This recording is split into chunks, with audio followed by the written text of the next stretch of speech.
Welcome everyone. Welcome to the stream where we will be solving a ton of puzzles. I hope you have your tea and your Christmas cake and your Christmas jammies on, or pullover, or whatever you want to call them. Like Daniel says he is. Good evening or good morning or whatever. Good afternoon for me. Thank you. I'm not sure whether to say that the whole time, but we'll see how long it will last. All right, we should probably just get right into it. I hope everyone had a nice holiday. I took a little bit of a break from the channel to have a nice holiday myself, but we'll get into some Sudoku, get back into the groove of things. All right, so this is Advent of Sudoku by Daniel Silverstone, otherwise known as Kinnison on Discord, I believe. And I think I'll try to read most of what's written in the document. So he says, a while ago, while sat at work discussing some tutorial Sudoku puzzles I had created to help a colleague to understand some of the Sudoku variants that I'd grown to love, another colleague of mine pulled a Barney-esque move and challenged me to make a pack of puzzles, which would link together in some fashion and provide a small burst of puzzling fun each day for the Advent season. Over the course of the intervening months, I chatted with people, doodled a few puzzles now and again, but mostly forgot about this until, out of the blue, my challenger asked me how it was going. This, as you might imagine, spurred me into action, creating puzzles, trying to thread them together, and doing my best to balance the difficulty level at tutorial while not entirely creating boring puzzles, or creating entirely boring puzzles. Not entirely creating boring puzzles. I'm sure all these are not boring. This is surprisingly difficult to do. It definitely is. I learned a huge amount from many of the best minds of the Sudoku community as I worked my way towards about 30 possible puzzles. Some gracious testers helped me to further reduce the set until we had reached this selection of puzzles, which I hope will provide both a learning experience for some and a relaxing reminder of why some variants can be fun to others. I'm way too far in with my chair.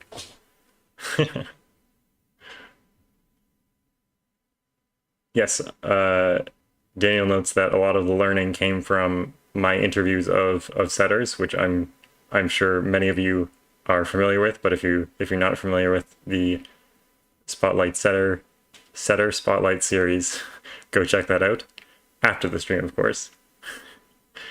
Finally, as I reached the end of the effort of setting and linking puzzles, I began to write the rules up for each of them, and I discovered that I wanted to write a story, something to further join these moments of puzzling fun to a tale to span the season.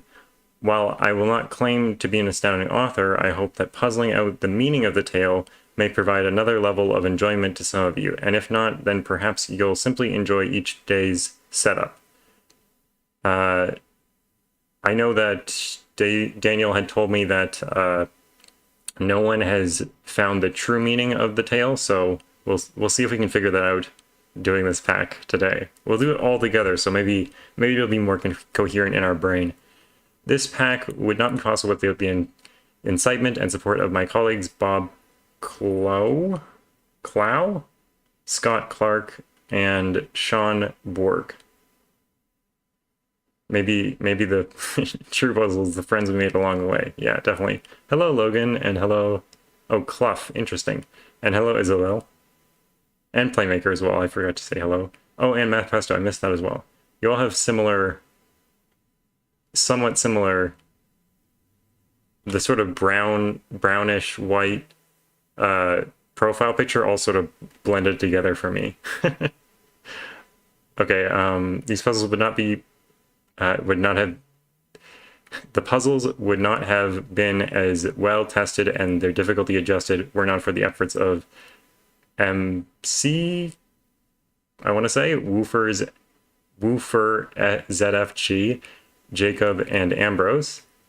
Oh yes, don't forget to like the stream. Hello, FB Jefferson. Welcome to the stream. Yeah, Eric McGee, right, sorry. I always forget Eric McGee, and that's his username. The story would be even more full of schoolboy linguistic errors, but for the magnificent copy editing of Tristan, I'm not going to try the last name, but it's nice that Tristan edited it so that I can screw up all the linguistic errors with my terrible reading. Hello, Naverio and DJZ. Or speaking of terrible reading, DJV. Hello, Kana. Make sure to like the stream, by the way. So my thanks go to all these wonderful people, and to you wonderful people. Now, hopefully, we'll get the enjoyment out of this pack. Sweet. Have I been at the Christmas brandy? No, apparently, unless my tea is spiked, which I don't believe it is because I made it myself. P.S. for all... Oh, gotta be careful not to spill my spiked tea. P.S. for all puzzles, normal Sudoku rules apply, which means that you need to place all the digits 1 to 6 or 1 through 9 for the last puzzle in each row, column, and box of the Sudoku. Also, every 6x6 puzzle has one highlighted cell with an orange cell and marked with MX Santa. It's important that you remember all these cells' values because they feed into the 9x9 at the end of the pack, so we'll keep them all open. Hello, Kagisho. That's a great idea, Naverio. All right, day 1. So this would be given to us on the 1st of December, if we were doing it in order, or we're doing it in order, but if we were doing it the day of. The sky is dark with stars twinkling merrily. If you weren't close to losing feeling in your fingers and toes, then you would consider lying back and enjoying the sight. Okay. You haven't seen another soul since the sun went down, which was at best guess over 4 hours ago. Sadly, you also haven't managed to find any shelter from the biting cold, which arrived a week ago on the wind and set up residence in the rundown town you begrudgingly call home. You're not an author, huh? Your small body stopped shivering some time ago, and somewhere in your sluggish mind, you remember that this could be considered very not good. You desperately need to find somewhere to rest and recover, so you force your near frozen legs to keep moving as you try doorway after doorway in the next alley you come to. Okay? Door after door is dark, boarded up, or covered by metal shutters locked tight. Then, just as you consider giving up and choosing a doorway to curl up in, you notice a small red light next to a door up ahead. You approach the door and discover a keypad. If you could work out the right combination of digits, then you might be able to get through this door, which appears to be miraculously powered. This is your chance to finally warm up. Cute. Have a safe flight and a wonderful visit, Naverio. All right, so this is a classic Sudoku, and normal 6x6 rules apply. So we're just gonna try and solve it. So these two ones see all this, so that's a 1. This 2 sees in here, so that's a 2. There's 2s in one of these 2 cells, and 6s because of this 2, 6 here, which means that this is a 1, 5, and the 1 places the 1 and the 5. Oh, should I turn on,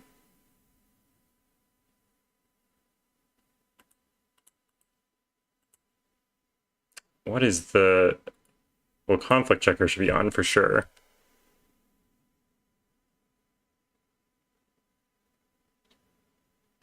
Scene. I'm just not going to worry about the need to move screen. Thank you. I might forget that a few times. My bad. Okay, so this 1, 2, place the 1, 2 over here. And then this 2, 6, place the 2, 6 down here. This 1, 5 was fixed by this one. Recapping all the things. Sorry. I will get this eventually, but I need to switch between multiple setups for OBS to show everything. Okay, so the 6s in this box are forced out of these 2 cells, so that's a 6.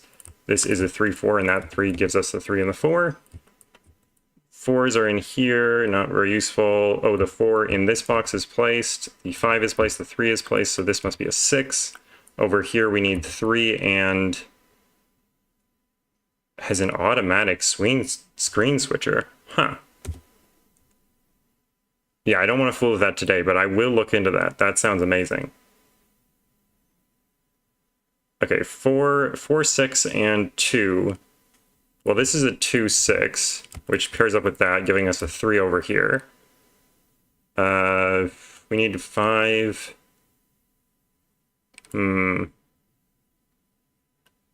What's the next step here? The 1 here. So 1 in this box is forced out of those cells, so it's right there, which means that these 2 cells need to be 2 and 5, which is fixed by this 2. Oh, that's why I couldn't find it, because it was already turned on. I don't know. I swear that I put 1, 5 in here, and it didn't... Oh, because conflict checker needs to be on, right?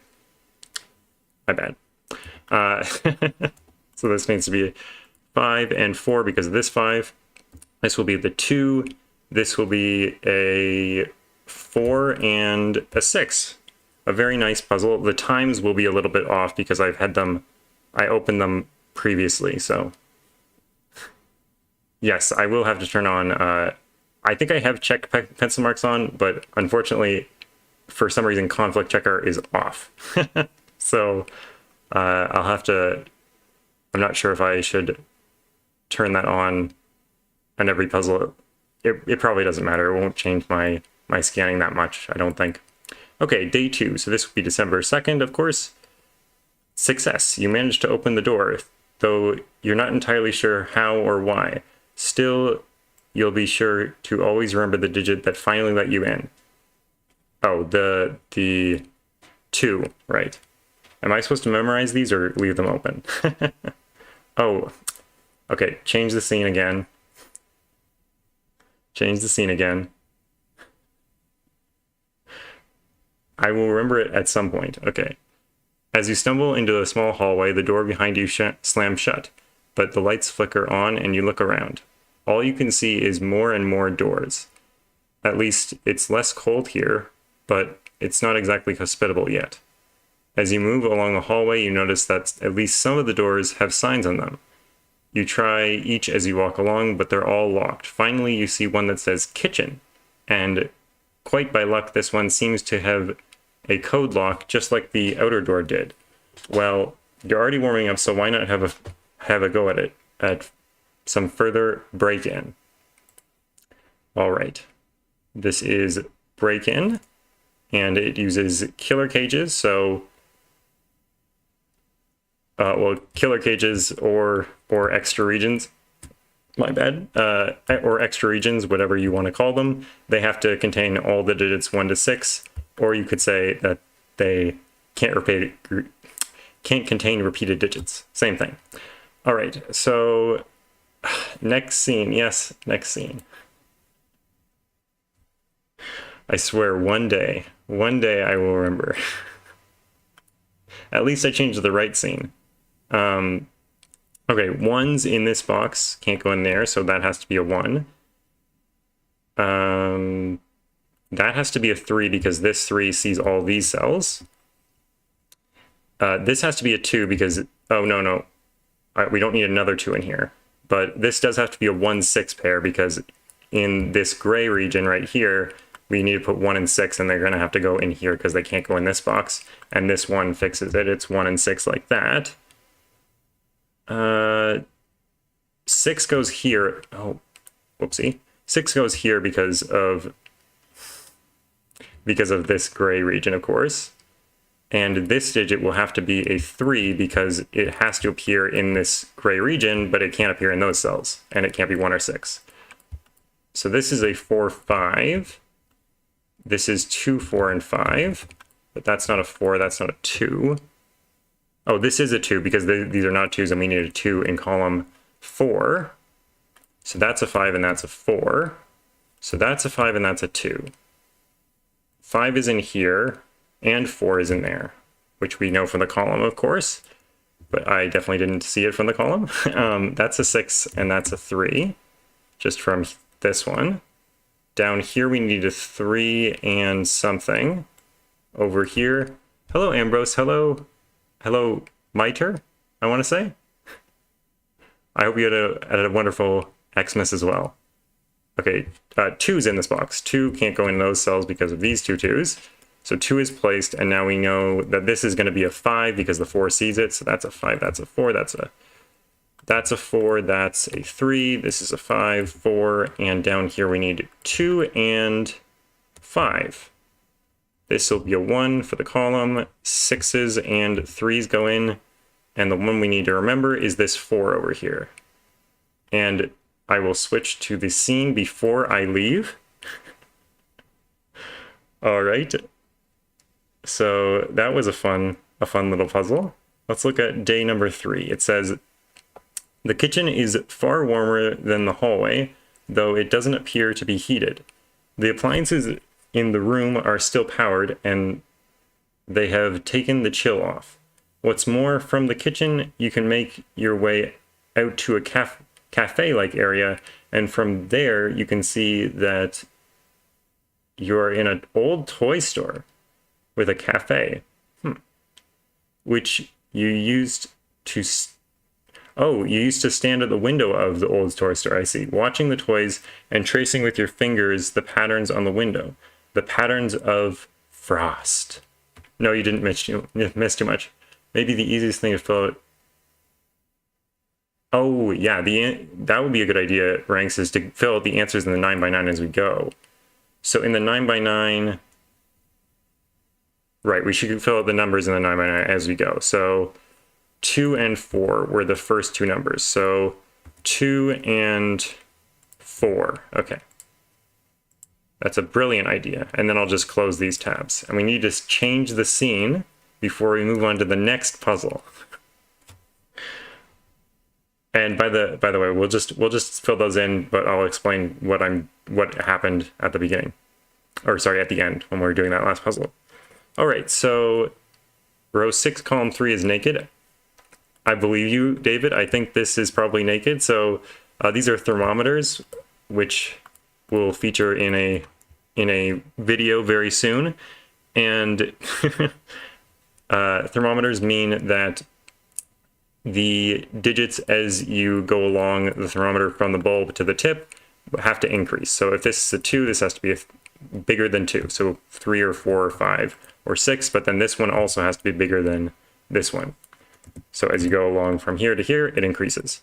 But this one obviously has to be a 1 because this is a 6-cell thermo, so it's going to have to go 1, 2, 3, 4, 5, 6. Otherwise, we'd have to use 7, 8, 9 up here, and we can't use that because we're in a 6x6. This 1 and 2 go in these two cells because they're down here. So then this one and that one pinch and give us this, meaning there's also a 1, 2 over here. There's a 5, 6 over here, and there's a thermometer to disambiguate that because of these two. This is a 3, 4. This is sort of an anti-roping, or no, this is roping. This is roping. Roping meaning that these 3 are the same, so then these have to be the same, these have to be the same.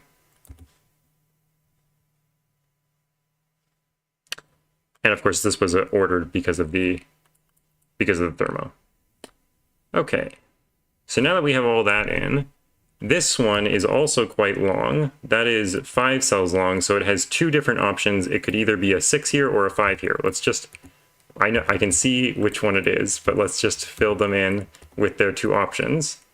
And we can see that this one cannot be a 5, so that has to be a 6. This one can't be a 4, so it has to be a 5. This one can't be a 3, so it has to be a 4. This one can't be a 2, so it has to be a 3.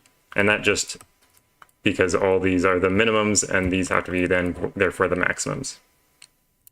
Right side anti-ropes. Cool. This 3 will disambiguate the 4 and the 3 over here. Yeah, I don't need the conflict checker for this, I don't think. It should be fine. Because it's for some reason it's default off right now.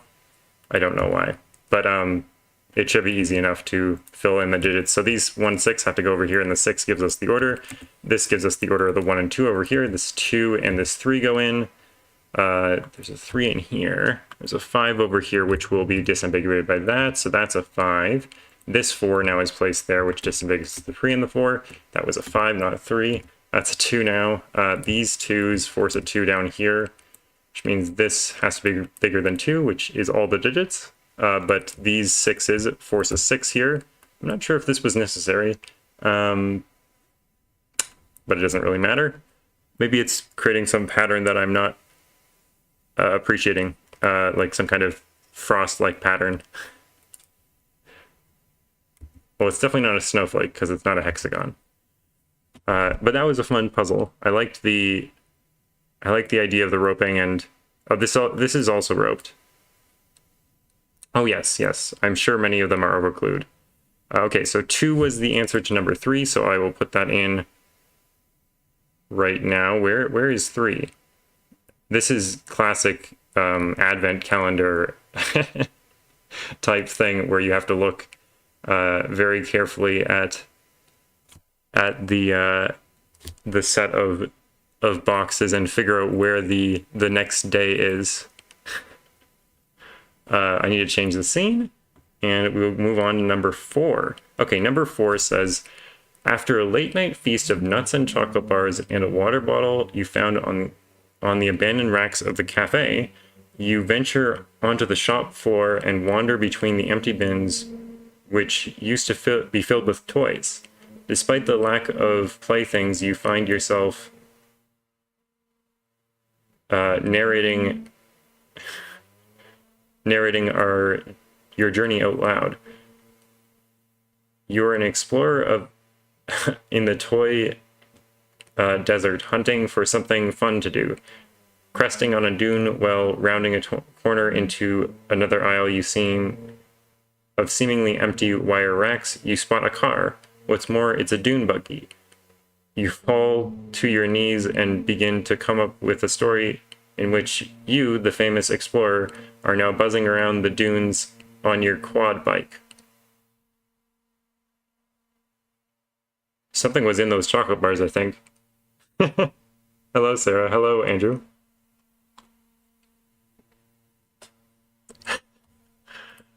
All right, quad bike. Let's see here.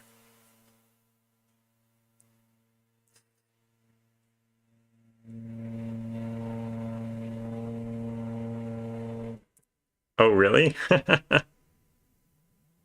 I hadn't seen that video. Okay, so this is quadruples. So quadruples have to contain the digit in the circle in one of the 4 cells in its quadruple. So nice, Sarah. Hopefully you can help us if we get stuck on something. So we can see that in this quadruple, we have all the digits. So those are 1, 2, 3, 4. The 3s can't go down here. So the 3 is in one of these 2. That's not a 1. Oh, this is also 1, 2, 3, 4. So where do the 5 and the 6 go in this column? Well, they have to go in these 2 columns. They have to go in these cells because we need 1, 5 and 1, 6 in these 2 columns. Of course, these 3s and 4s in down here. Oh, this 1 gets rid of that. But the 3 and the 4 get rid of the 3 and the 4 in here because obviously these are where the 3 and the 4 go in those 2 boxes. So therefore this is a 2, this is a 1. None of these will be 1s, none of these will be 2s. That's not a 3, of course, so then this has to be the 3. This has to be a 4, 2, and that's not a 2. That's not a 3, so that's a 3. 1 or 4, still not sure about. Oh, well, there's the 1 over here, so that's not a 1, so that's a 4. That's a 1. What else do we know? We know that the 5 is over here, so this is a 6, this is a 5, this is a 5, this is a 6. What else do we know? We know that the 1s are pinched in here, so that's a 1. The 5s are pinched in here, so that's a 5. This is a 3, 4 pair, obviously. That's funny, Isabella. Uh, let's think about... So 4 is over here. Oh, 2 is down here because of this 2. So that's a 2. We need, in this row, we need 1 and 6. Well, the 1 places the 1 over here, so that's a 6. The last digit in this box is a 5, which places a 5 over here because those two cells can't be 5 now. This is now a 2 and a 4. This is now a 4 and a 2, of course. This is a 3, 6, which is placed by this 6 over here. That's now a 4, that's a 3, that's a 4, that's a 2. This 4 already fixed that, but I didn't notice. These 2s are pinching this 2 into here. 3 goes up there, 6 goes here. That's a 6, and that's a 4. Very nice puzzle again. So this is a 3, so we go into this one. I worry sometimes that I haven't switched the scene, and that I'm just doing this, and no one is mentioning it. All right, so that's a 3, and we'll go back to the PDF and move on to day 5. Oh, I should close day 4. Okay, feeling more awake than before as the food and the relative warmth takes effect, you decide to wander around the store a little more in search of further diversions. You find a number of dolls and other small, soft creatures discarded, half kicked under shelves or boxes. You decide to keep collecting them as you begin to weave an epic tale of kingdoms, battles, rescues, and parties. All of a sudden, you see movement out of the corner of your eye and freeze in panic when nothing seems to be coming for you and there do not appear to be any sounds beyond your own breathing. You dare to move again and head to investigate what you thought you saw.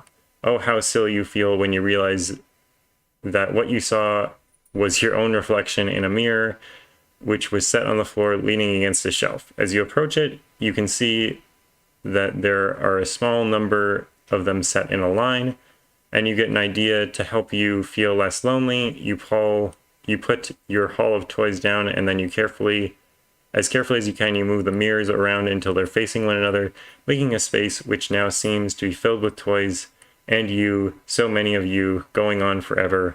You have made a house of mirrors. Fun. So I'm guessing this is going to be a palindrome puzzle. Yes, okay, so the palindrome is sort of like a mirror, so whatever digit is on this end of it has to be mirrored on the other end of it. So then this digit will be that digit, this digit will be that digit, etc., etc. Yes, the scene. Yes, the scene. Could you see all that?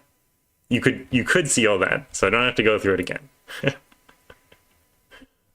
Thankfully, I was doing it on this side. I knew what I was doing. I knew I had to switch the scene.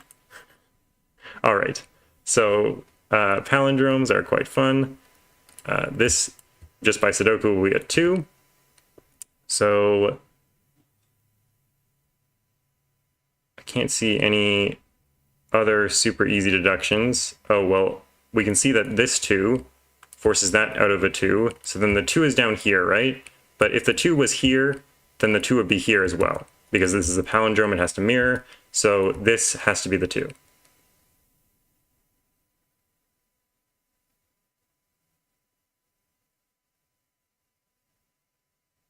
Oh, antimatter by annihilating. Okay, I'll watch that later.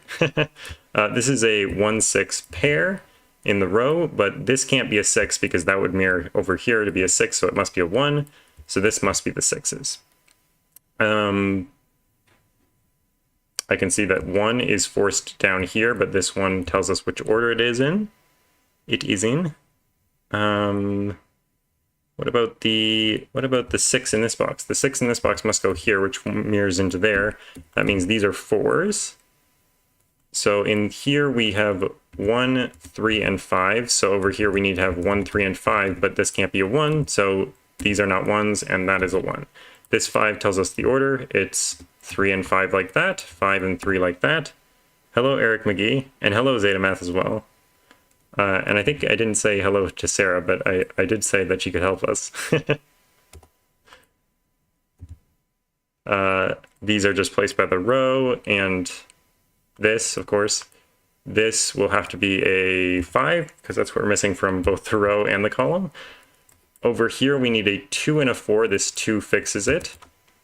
Over here, we need a 3 and a 5. This 5 fixes it. This is going to be a 3 because of this 3. This needs to be a 1 and a 4, and it goes like that. So this is a 4, which we'll have to put into our advent calendar, 4 right there. And we will move on to the story. Switch the scene. Middle cells and palindromes always make you sad. Yeah, they make me a bit sad too, but more when setting than solving, to be honest.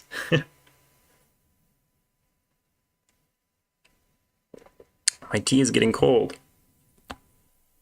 Over the course of the next little while, you manage to collect some cushions from another part of the store, and best of all, a cardboard castle wall. Oh. At last you have a setting to tell a story of knights and royalty which won't be entirely outshone by your imagination. Excited, you begin to set up, and you believe you begin to tell a story of an army of mismatched animals laying siege to the castle. Okay, mismatched animals. The animals are roaring with triumph, believing. That's where I saw believing. I'm a bit well, I have ADHD, so sometimes my eyes jump around the lines and read words that aren't at all what I'm supposed to be reading at that moment. Believing that they will be victorious. When all of a sudden a flurry of arrows emerge from the castle and the animals are forced to retreat. In all their enthusiasm for the attack, they forgot that the castle wall was not defenseless. They forgot the murder holes. Okay. All right then. Change the scene, and we have arrows. Normal arrows, so the digit in the circle is the sum of the digits on the arrow. So if I had a 6 here, this would have to sum to 6. For example, 2 and 4, or 1 and 5. Could be in any order you want, or this could be a different digit. All right, so 3s are in one of these two cells. This has to be a 3-cell sum. This has to be a 3-cell sum. And if we do the absolute minimum, 1, 2, and 3, that will sum to 6. So both of these have to be 6, and they both have to be 1, 2, 3 triples. So this has to be a 3 because these can't be 3s. This has to be a 2 because these can't be 2s.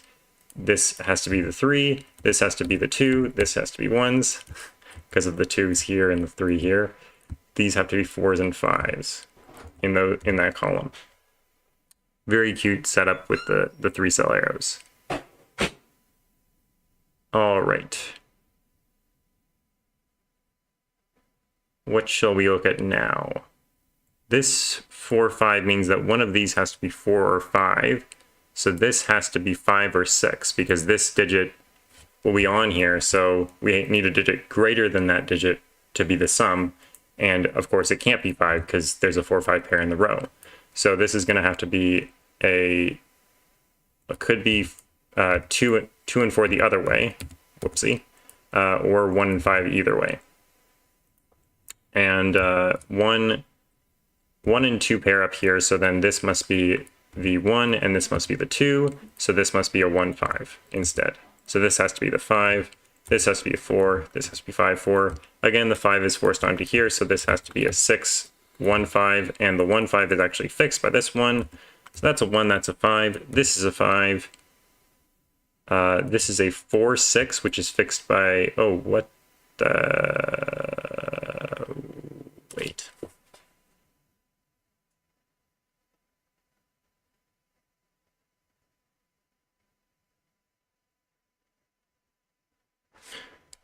Oh, this one. Yeah, I just put these in the wrong order. Yeah. So instead of putting the 5 here, now we can put the 6 here, which makes way more sense because I was just looking at this row and saying, there's nowhere for 6 to go. So now this is a 4, 5 instead of a 4, 6, which would be broken. This is also a 4, 5, so this digit will be a 2 because it's the only digit left in the row. This has to be a 4, so this is 1 and 4 summing to 5. So that will be a 5. Nope, that will be a 4. What is with 5? And me just not understanding it.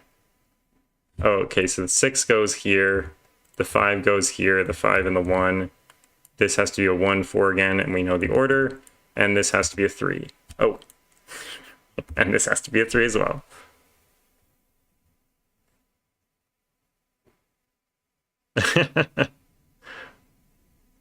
Yeah, I'm not sure if that's normal 6x6 rules data or if that's a variant, but it sounds right to me. Okay, what was the digit in the thing? 4. Okay, so number 6, was it? Yeah, number 6. Okay, there it is, 4. These are all low digits so far. 4, 2, 3, bunch of 4s. All right.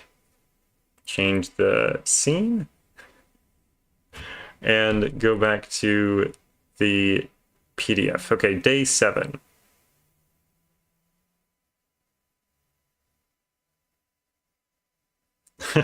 Fun. You're having some students do the pack. Is that for your Sudoku class or your puzzle class? Okay, day 7. You have been exploring more and more of the old toy store, bringing your discoveries back to your mirror-lined castle. Everything you found was one of a kind, but together they made a big family, each of which you gave a story to. Two mismatched dolls were parents to a ragtag group of stuffed animals. On and on you went. Oh, that's what it means by mismatched animals. Collecting things together. Oh, like a tiger and a cow would be a mismatched animal, I guess. On and on you went, collecting things together and telling yourself the stories of each and every one. In one corner of a back room, you discover a box in which there lie many different toys. You bring the box back to your castle. It will be an excellent addition to the stage you have been setting. As you reach the very bottom of the box, you discover 2 elf toys. And they are so similar, you think they might even be the same elf. You might even think they are the same elf. Okay. I don't know why that trouble was giving me so sentence is what I was about to say. Why that sentence was giving me so much trouble.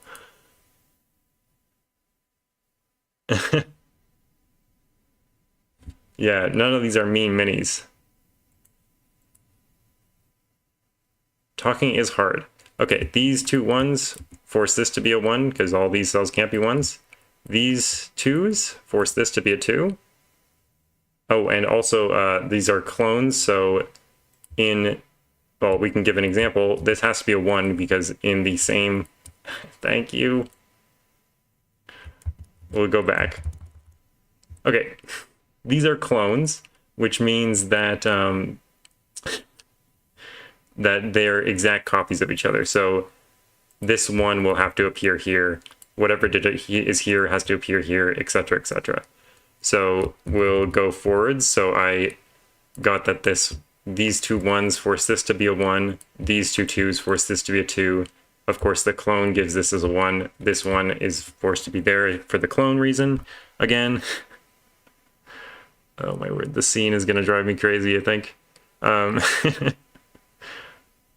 There's definitely a 3 in one of these 2 cells because this 3 forces a 3 over here. So there has to be a 3 up here. But that means there has to be a 3 in here, but this 3 sees that cell. So that's not a 3. And we get 2 3s in those 2 cells.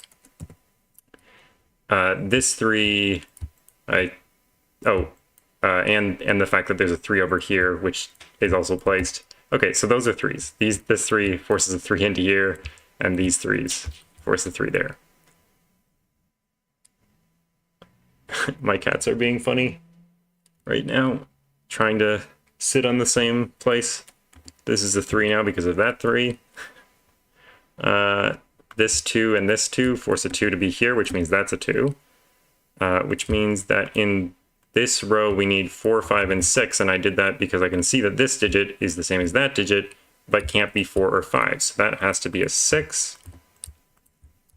So then this will have to be the 6 in this box, and this will be a 4, 5, not a 9, a 4, 5 pair, which means that's a 6, that's a 6, that's a 6. We got all the 6s suddenly. This is a 4, 5 pair, and there's a 4 up there, so that's a 4, that's a 5, that's a 5, that's a 4. 5, 4, 4, 5. I should stop joking around because I did screw up the last time. The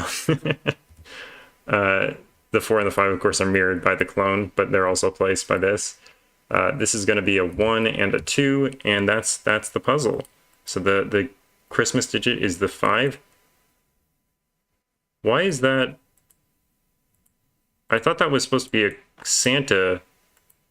Was this not a Santa before? That's definitely not Santa anymore. Why is it a little boy? Okay, sorry, I'm getting distracted. Where is the... What are we doing? 7. 7th. That's a 5. Yeah, I swear this was a Santa.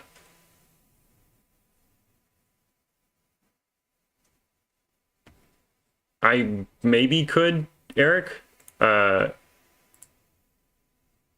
would probably be easier. But for some reason, I really just don't want to do that. MX Santa, which is a multi-code point emoji of a person non-binary plus an Xmas tree.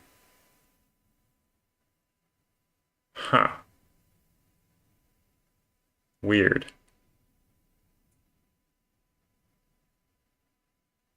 Is Santa technically non-binary? Oh, MX. I see. I see what you mean. That makes sense. That makes sense. Yeah, I'm not sure why Chrome should be able to do it. That's weird. Anyways, day 8. Today, your fantasy setting of a castle has taken a backseat to your most recent discovery. You have been climbing on a tumble-down set of steps and found a number of old and only slightly torn comic books. You spent all day reading someone else's stories to give yourself a break from invention. Superman, Wonder Woman, Desperate Dan, but perhaps your very favorite of all, you found a Star Trek comic. You managed to while away a few hours enjoying the colored pages and wonderful stories. As you decide to pick what of the snacks to eat tonight, you find yourself quoting bits of the comic back to yourself, chuckling as you begin to mix up the storylines, ending up with Commander Spock flying the invisible jet. You say to yourself that everything is, highly irregular. That brings us to day 8, scene change. And day 8, where we have an irregular Sudoku. So instead of 2x3 boxes, we have these irregular shapes, but again, we need the digits 1 to 6 in each row, column, and region. So 1 to 6 will be in this region. Fairly regular rules for an irregular name. Okay, so we can see right away something. That was me hoping I would see something, but I didn't see anything right away. Well, maybe we can do the law of leftovers. So in columns 4 through 6, we have 1 region, 2 regions, and almost 3 regions, but we're missing out this cell. So this digit is going to have to be the digit that is over here in these columns, because of course these 3 columns are 3 sets of the digits 1 through 6, and these 3 boxes or 3 regions will be the set of digits 1 through 6. So then this digit will have to be the replacement. Can you audit his class?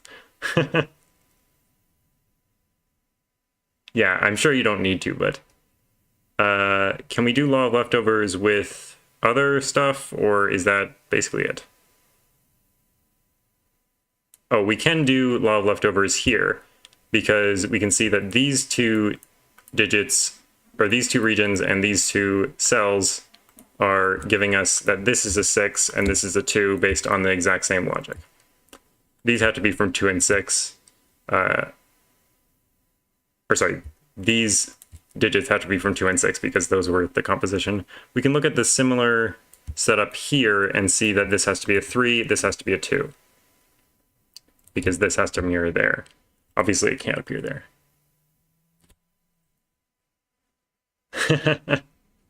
Yeah. The 5s are placed here. I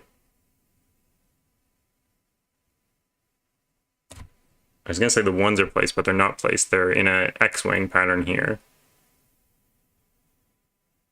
5 in row 6, column 3. I see. So in this column, none of these cells can be 5, so that has to be a 5. Can we do something similar with... Well, we have a lot of 6s. We can probably place some 6s. 6s in here, here, and here. So no, we can't place any 6s, I guess. Oh, we can place a 1 here. These two 1s sort of pinch this region, placing a 1 here. They do the same down here, so that's a 1. So now we can place the 6s. We can place that as a 6, that is a 6, and that is a 6 because of this 1. I wonder if that is similar with the 3s. Yes, it is. This is a beautiful, beautiful puzzle. I like this idea a lot. So that's a 3 now. Right, so the 1s displace that 3 pattern, and the 1s displace the 6 pattern through this interaction. That's very cute. My favorite one so far, I think. Okay, the 2s in this box, or this region, are placed there. Are they similarly placed down here? Yes, they are. So that has to be a 4 because of the row, and that has to be a 4 because of the row, which means that that's not a 4, so that is a 4. So that has to be a 5, and this is a 4, of course, because of the column. This is a 5 because of the column. This is a 4, that's a 1, that's a 1, and that's a 4. All done. That was cute.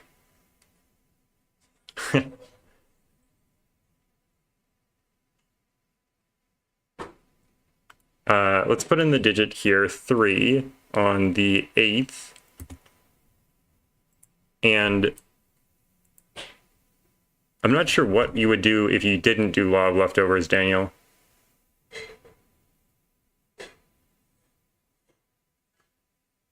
I would have started by asking where 5 went in the top left region. Did I not do that? If I didn't do that early, I feel very silly.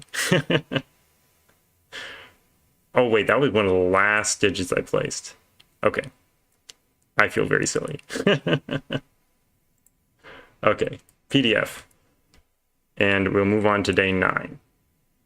There was a noise from the far side of the store today, somewhere you haven't yet to venture. You could hear voices, though they were talking, you could not understand what they were discussing. Afraid for what it meant, or it might mean if you were discovered, you hid and kept as quiet as you could be. As the light faded from the afternoon sky, so did the voices. Creeping through the dim light, you bravely decided to investigate where the voices had come from. When you opened the door closet to where you had heard the voices, there was a room behind which had a table and some chairs in it. But so far as you can tell, no other way in or out, not even a window. Strangest of all, though, on the table there was an unopened sandwich packet. Sitting on one of the chairs and swinging your legs back and forth, you stare at the inexplicable items on the table before hunger makes the decision for you, and you lunge for the food. It's time for afternoon tea. Was there tea? Did I miss that?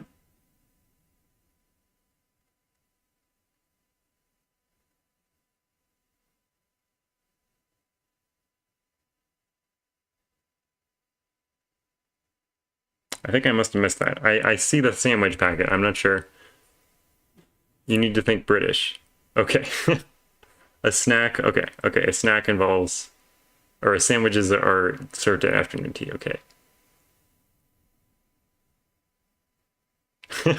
Puzzle with naked singles, but you have to log leftovers. Yeah, I guess I'm embodying Simon today.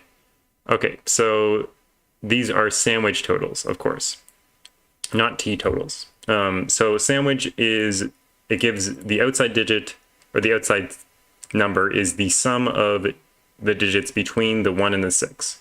For example, if there was a 5 outside the grid, that would indicate that, so if I had a 5 in row 1 here, then, then the 1 and the 6, there would be a sum of 5 between them. Or you could do like this, for example. That would work as well. Okay, let's get rolling here. So 14. So what's the maximum that you could have a sandwich with a 6x6? Well, the entire row of a 6x6 sums to 21, and 1 and 6 can't be in the sum, so those sum to 7, so the maximum is 14. So these are both 14, so those are going to be 1 and 6, and this 6 disambiguates all of it. Very cute. Okay, so then these are, of course, 2 and 5. Those are the leftovers in that column. And the 12 has to have the digit 2 outside of it. But can't... So one of these has to be a 1 or a 6. And one of these has to be a 1 or a 6. But this has to be a 1. Because if we had a 6 here if we had a 6 here, then we couldn't put 2 outside of here because we can't get the 1 there. So that has to be a 1, that has to be a 6, this has to be the 2, that has to be the 5, that has to be the 2. I explained that in the worst way possible, but I suddenly had a thought that I didn't change the scene, but I did. I don't know when I did that, but hello, Doonviat. I hope you're enjoying the holidays as well. This is a 4 because of this 4. That's a 3. We need 2 and 5 in here. 2 is in one of these 2 cells. Oh, 4 is actually placed in this box.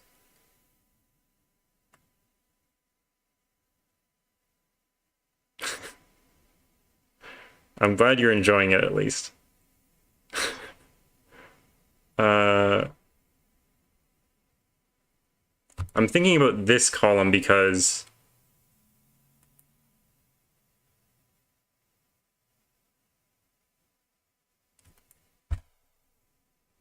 that can't be a 1.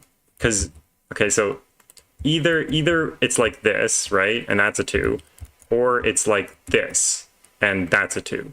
But if it's like this, then both of these C6s, which would mean they both have to be 1s, which is not going to be the case. So this has to be like this, which means this is a 6, this is a 1, this is a 2, because this one sees a 6. So then this is a 2, and this is a 5, and this is a 2, this is a 3. These are 5 and 1, which is placed, of course.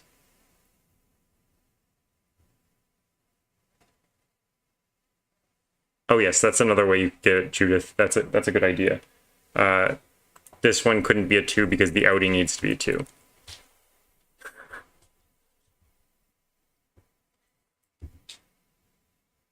This is a 3 because of these 3s. And this is a 4 because of the column. This is a 5-6 pair, which is fixed by this 6. 1's in here, place the 1 there. This is, of course, a 3 because of that 3. This is a 5 now. The last digit we need in there is a 2. This is a 5, and this is a 4 to finish the puzzle. And that means that we need to put 4 into the 9 cage in here. That's a 4. And we need to change the scene. And hello, Carl. Welcome. And move on to the next puzzle. So, day 10. No matter how much you try to forget playing in your mirror castle, you are unable to shake the odd feeling which came over you when you discovered the sandwich the day before. Deciding that everything you have ever been through proves just how brave you are. You decide to investigate the dead-end room, or until you can work out what happened. You spend most of the afternoon carefully searching every inch of the floor and walls, and you even spend time laying on top of the table, staring at the ceiling, trying to work out what could possibly have happened. Eventually, the day's effort takes The day's efforts take their toll on you, and take their toll, and you fall asleep there on the table. Suddenly you wake up sure that you heard something. Sitting up abruptly, you can see a silver light, or a sliver of light, vanish on the wall. A silver of light. Scrambling to your feet and jumping off the table, you run to the wall and see a small crack in the wall through which there is a light spilling out. This must be where the voices came from, and you desperately want to find out more. Can you slip between?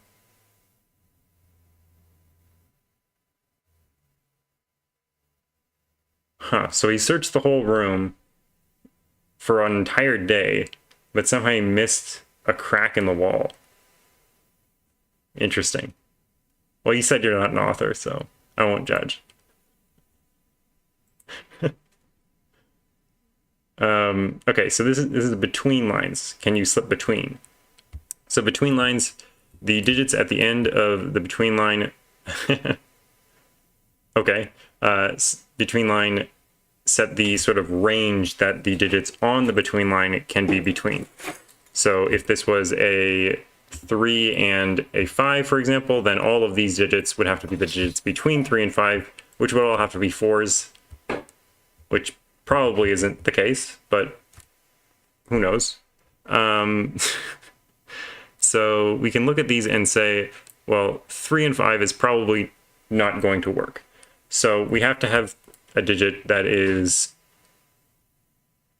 almost the maximum part. So 1 and 6 would be the absolute maximum part, which would allow you to put 4 digits on here, 2, 3, 4, and 5. But we can't have 1 and 6 because of the 1 in this column and the 6 in this column, so we need to use either 2 and 6 or 5 and 1. Well, we can't use 5 and 1 in here because there's a 1 in the column, so we're going to have to use 2 and 6, and that's a 2, so that's a 6, and that's a 2. So these 3 digits will have to be 3, 4, and 5. This will have to be 1 and 5 because it obviously can't be 2 and 6. And this will have to be 2, 3, and 4. This can't be a 4, of course. So then 6 in this column has to go at the very, very top. The 2 in this column is, of course, placed at the bottom because of this 2. So therefore that's a 1, which means that's a 1. And this is a 3, 5, which is going to fix that this is a 1 because there's a 5 in this row already. So that's a 5, waiting, that's a 5, and it's a 5 in here. Doesn't quite work. That's a 1 now because of this one. That was placeable right from the beginning. That's a 1 now because of this one. There needs to be a 6 in this box, and that 6 rules out the last place for it. So there's a 3, 4 down here, and that's a 4. So that's a 4, and that's a 3. Now 3 and 5 are in here.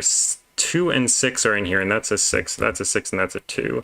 That's not a 2, so this is the 2. Up here we need 5 and 6, which is placed by this 6, 5 and 6. We need 3 and 2 in here. This 2 gives us the 3 and the 2. This needs to be a 4 now, so that's a 4, that's a 3, that's a 3, that's a 4, that's a 5, that's a 5, that's a 3, and this is a 5, and this finally is a 3. Another cute puzzle, and the digit we need to put it in to our non-binary Christmas tree cell is the 1.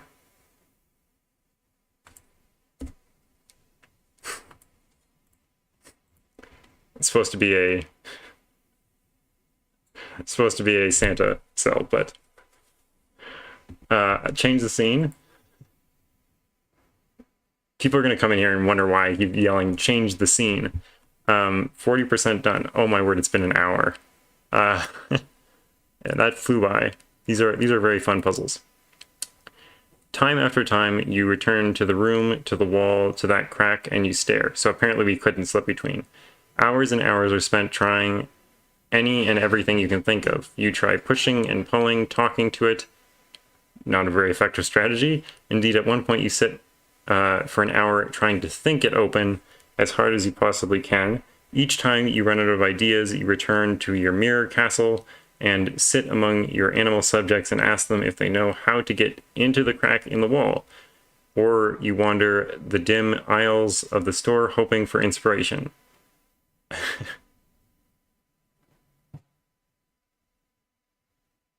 Speaking friend? Over the course of your trials, you sometimes spot another toy half hidden under a shelf in some other part.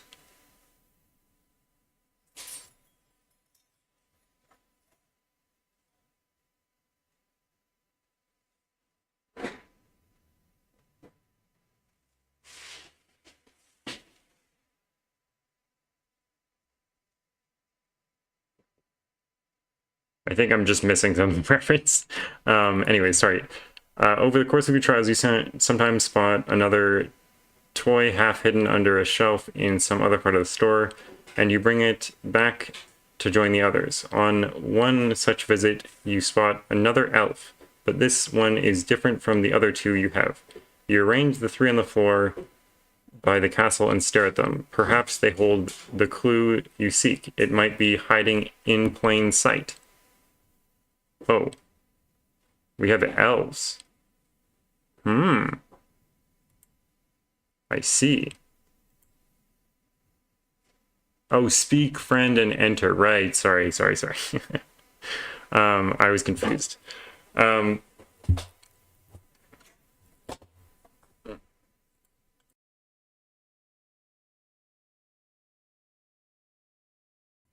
Sorry, just saying goodbye to my fiance.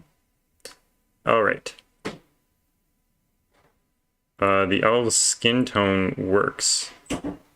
Oh.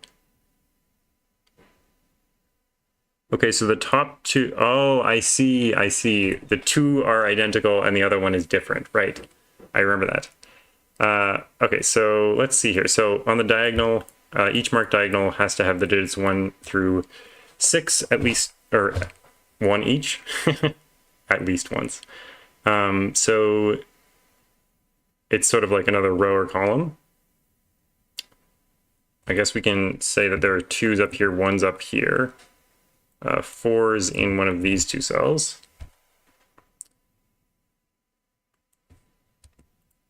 Let's think about 1s on the diagonal, I guess. Oh yeah, 1s on the diagonal are up here. This diagonal. On this diagonal, 1 is a little bit less constrained. It's in 3 different places. So we can probably do the same with 2s on the diagonal. Yes, 2s in the diagonal are in here. And again, they're in those 3 places. So 4s in the diagonal probably are interesting. Yes, 4s in the diagonal are obviously very interesting. They can only go in one place, which places the 4 over here, which should place a 4 down here, which places another 4 over here, and that's all the 4s. Okay. Good. What about 3 on the diagonal? Well, there's only 2 places for 3 on this diagonal. On the other diagonal, there's 3 places. Okay, 2 places for 3 on this diagonal. So that can't be a 3 now, and that can't be a 3. I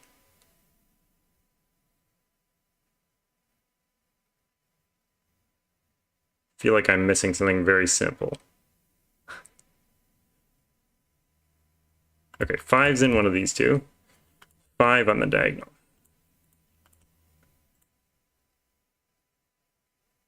Very, very unconstrained.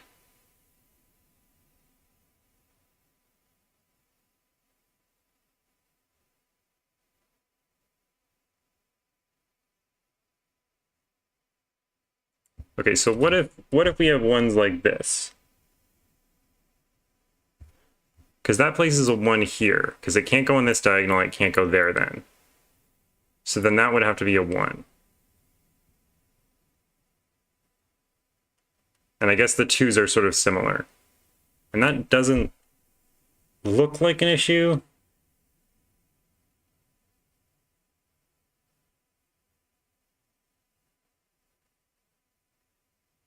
To me, at least. This can't be a 5. because on this diagonal, these are the 3 places for 5, and they all see this cell. So neither of these 2 cells can be 5. So one of these 2 cells is a 5, which means there's a 5 up here. Is there something similar with 3? So 3 is in one of these 2 cells. On this diagonal, 3 is in one of these 3 cells. That's way worse.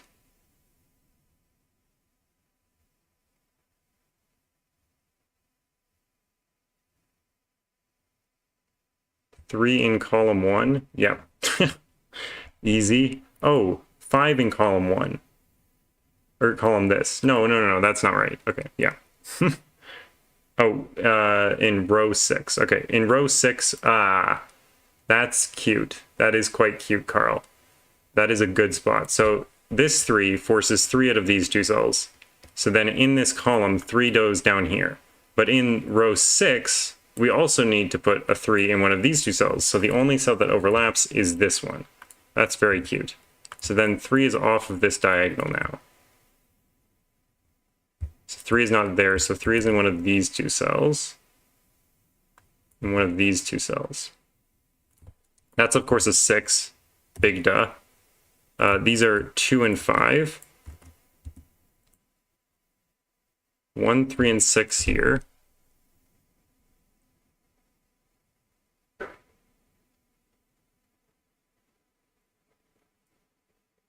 Two's over here.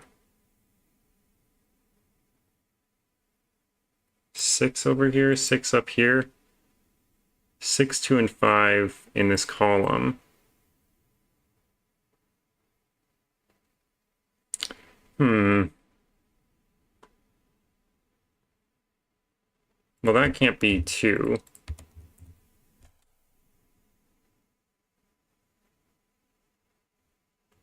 Six is in one of these 2 cells. Is there something weird with, like, these are obviously on the diagonal. There's a 5 on the diagonal here. So is there something weird about, like, this weird configuration? 2's on the diagonal this way? Oh, okay, that can't be a 2. That can't be a 2. So there's 2's in one of these 2 cells. Or am I missing something? Can this not be a 2 for some reason? The elves are important now.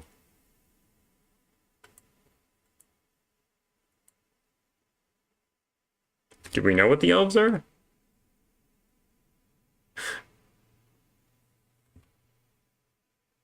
Uh, 2, 5, and 6 in here. That can't be a 2.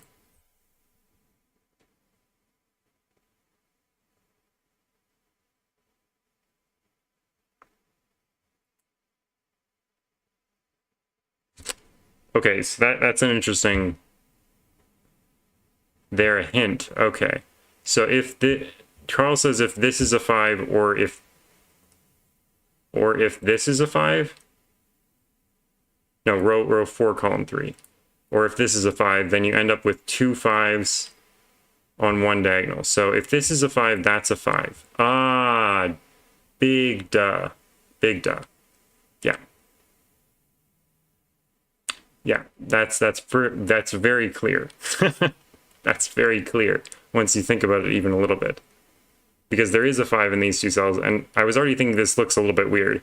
So there can't be 5s in here, there can't be 6s in here for the exact same reason. So that's a 6, that's a 2, that's a 5. Very nice spot, Carl. And very, very cool idea, Daniel.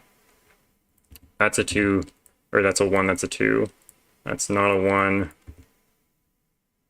So now we need a 1 on this diagonal. It can only go here. So that's a 5, and we don't even need to use the 6 thing. That's a 5, that's a 3. That 5 gets rid of that 5, so that's a 5, that's 5, that's a 6. Oh, we could have already done that. That's a 3, that's a 6. This one needs a 3. This is a 6, this is a 3, that's a 6, and that is a 1. Well, that one definitely took the longest, but it was worth it. That was very cool. A very cool idea. Okay. 3 is the digit that we go into the 11th box. Change the scene here.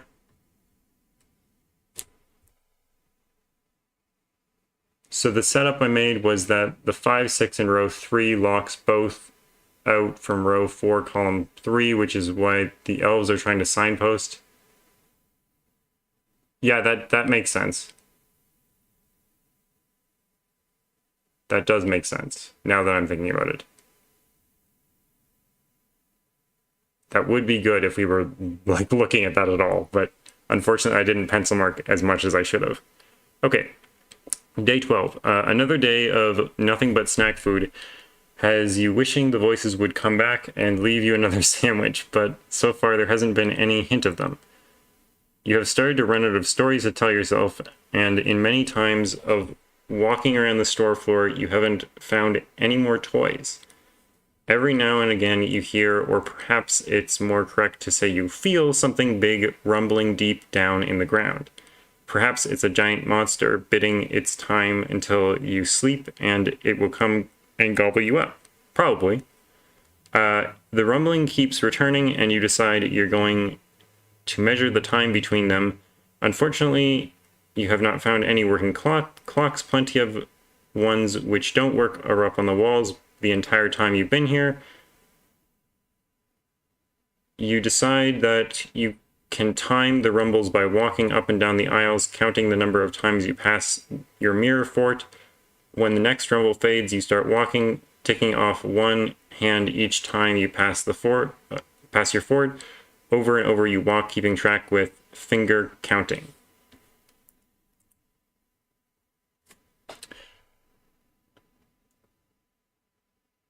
Ah, I see. Yeah, that would be a good treat for someone who pencil marks a lot. Scene, yes, thank you.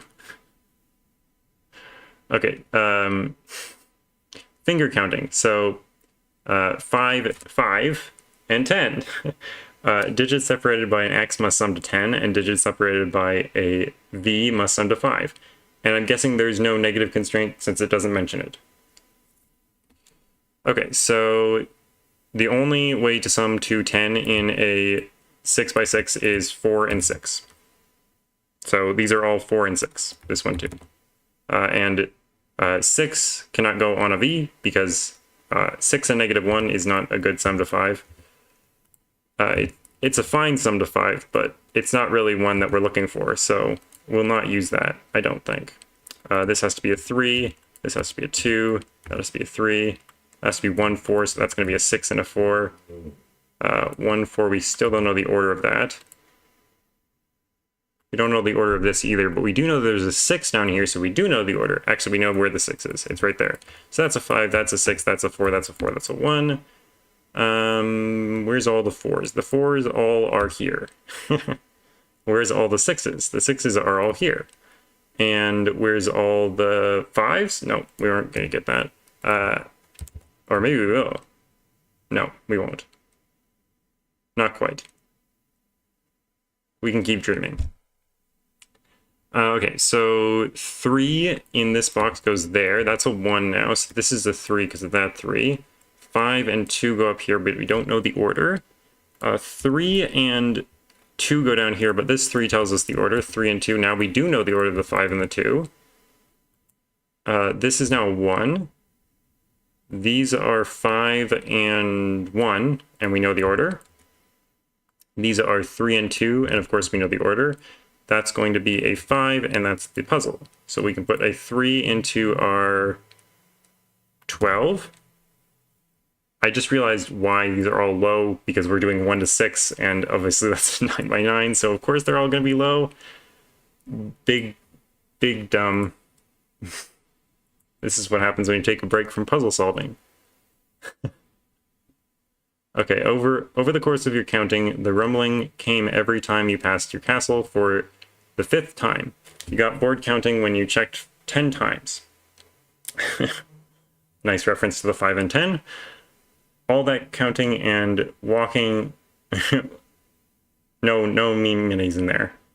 Walking worked up an appetite and you decide that it's high time that you tried to find something more substantial to eat.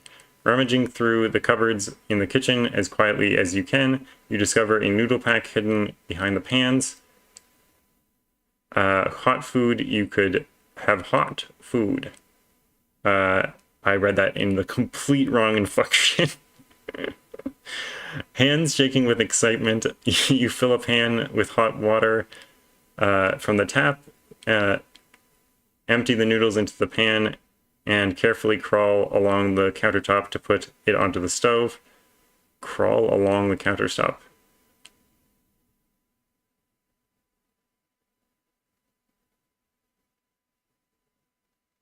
I was going to say, is this a dog? But no, because he has hands. Good morning, Kerban. Yes, it's still 2022.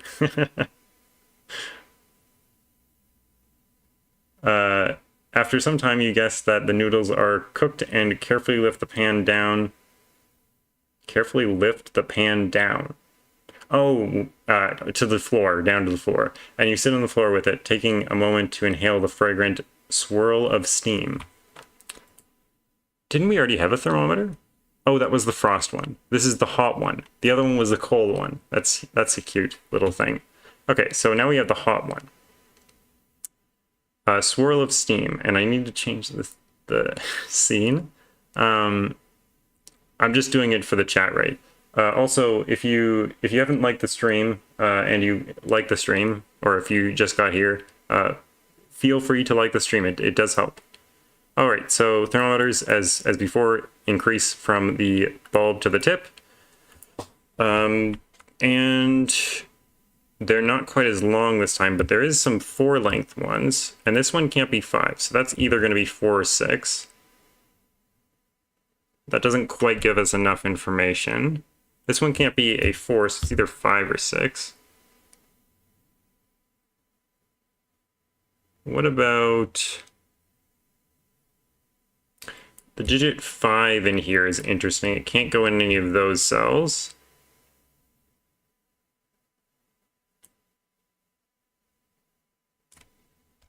The digit 2 is in these cells. Where is the 1 in box 1? Yeah, that's a good question. In here. Because it can't go on any thermo other than the bulb. So then where does the 1 go in this box? It has to go here, of course. Because it can't go on any thermocell. And it's not equal to 5. Surprise, surprise.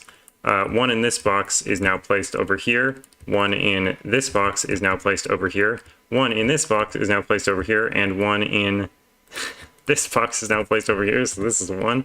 Oh, that's fun. Okay, so now let's think about 6. 6 can't go in any of these cells, so it has to go up here. So then where can it go over here? Well, it has to go down here because it can't go on partially on the thermometer because then that would have to be greater than 6. And there's no digit greater than 6 except for 7, 8, 9, which are not in this puzzle.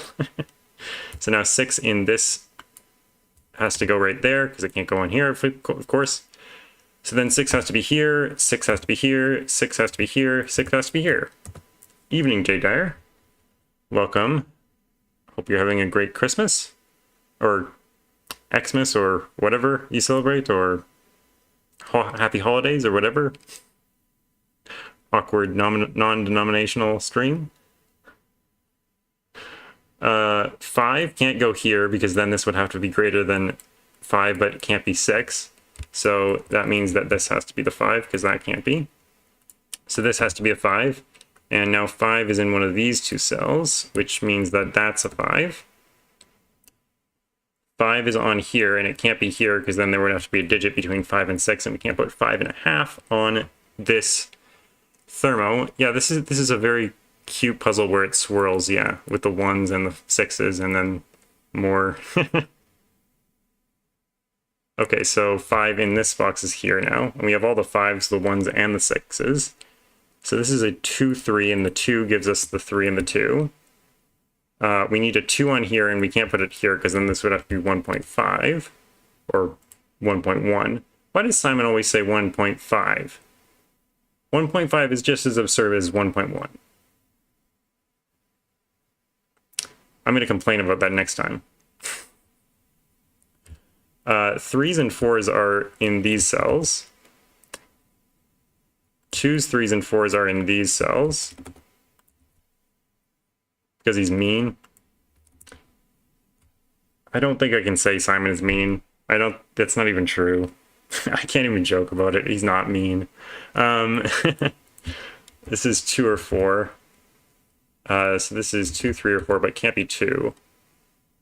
It's an elaborate pun.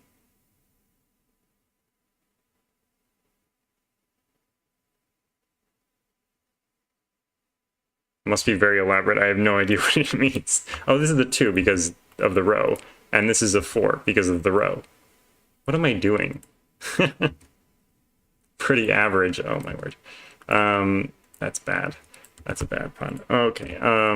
We can fill in all of these digits because... Yeah, if I try really hard, I can finish that box. You're right. I believed in myself, and now I'm able to do it. Okay, 4 in... I was getting distracted by Simon because he's so mean. I think it's 4, right? Yeah, it was 4. Okay, go back to the...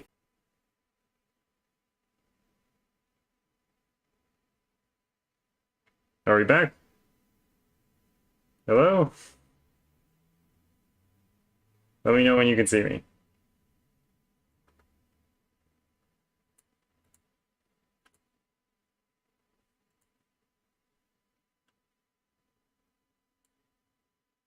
Hello, hello, hello. Can you see me?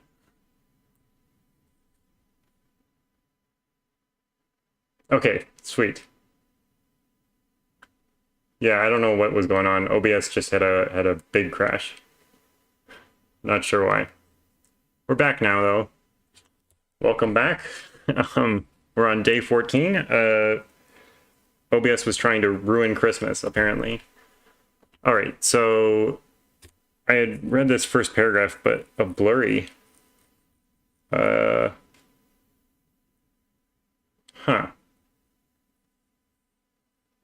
I'm not sure how to fix that. Okay, not blurry if you refresh. I'm outputting great stats, so I'm not sure. Okay, sleepy from your first warm meal and as long as you can remember, you snuggle down in your mirror castle with your animals, elves, and other toys around you, and sigh gazing at the door to the room with the crack in the wall. The last time you went to look, you could barely see the crack, as though it were healing somehow. And as you drift off to sleep, you find yourself thinking of the voices you heard that day.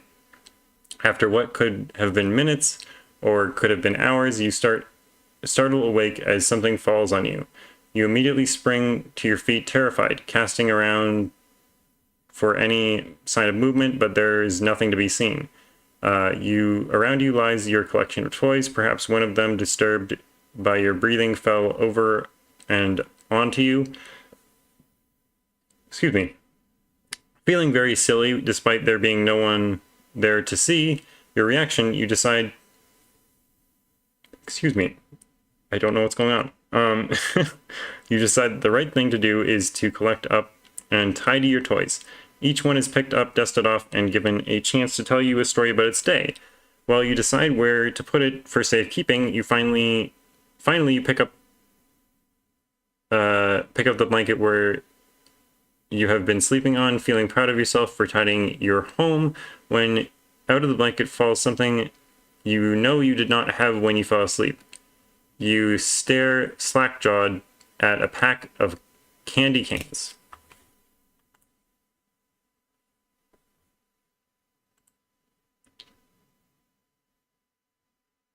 $15 here and 13 likes. It says 22 likes for me. I don't know. But if you haven't liked the stream, please do so. I hope it's not 13 likes. Anyways, so these are Renbans, so they have to contain a set of consecutive set of digits in any order. So I could put a 4, 2, 1, 3 on there, and that would be a set of consecutive digits. What the heck? Okay. Oh yeah, the iOS app definitely does not update the light count. I know this. from experience. Okay. So in this column, we need a 2, 4, and 6, and that can't be a 6, so there's a 6 up here. So either the 6 is on this, and we know the contents, or the 6 is not on this, and we still sort of know the contents. On every 4-cell Renban in a... Oh, we can say that this is a 6 right away, because 5 is not on the Renban, so this has to be a 6. Let's do this first. Okay, so this has to be 1, 2, and 4. And now we can think about 4-cell Renban. So on every 4-cell Renban, we're going to have the digits, I want to say 3 and 4.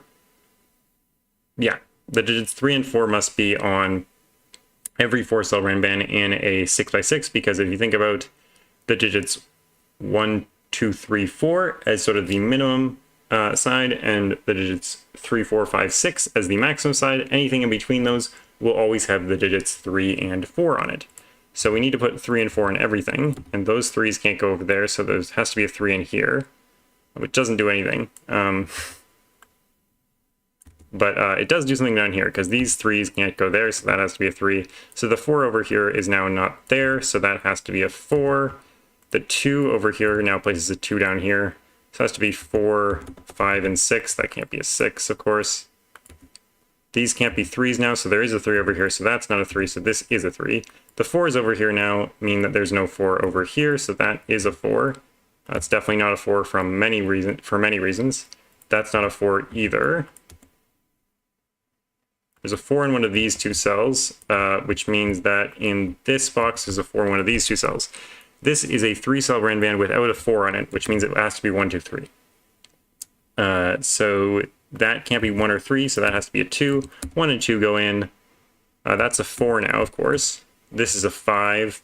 Those are not 2s. That one's not a 3, so that's a 1 and a 3 and a 3 and a nothing.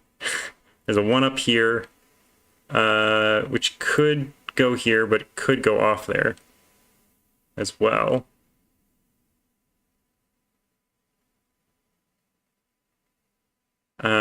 That's not a 4, so this is a 4.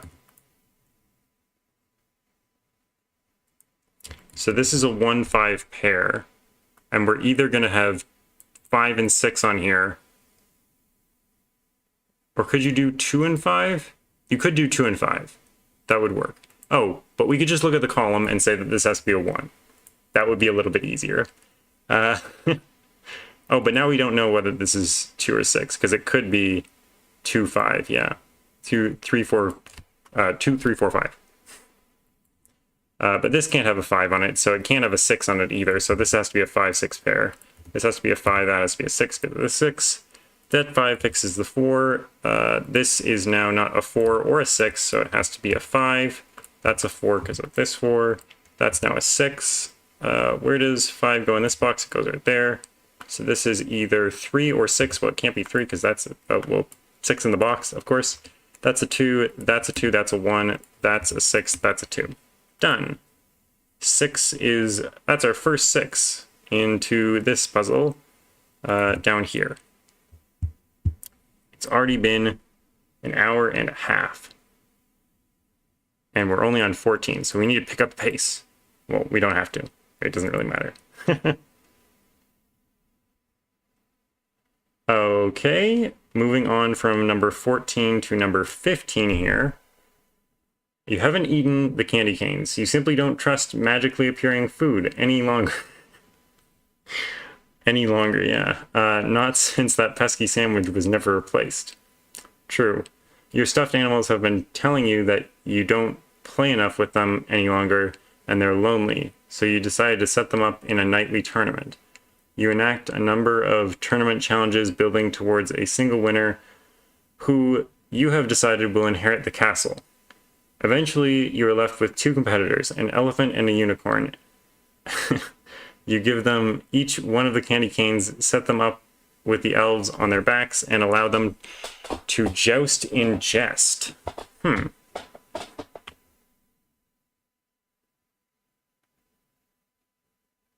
Yeah, hopefully. Well, I don't know if we'll finish this in 30 minutes, but we'll see.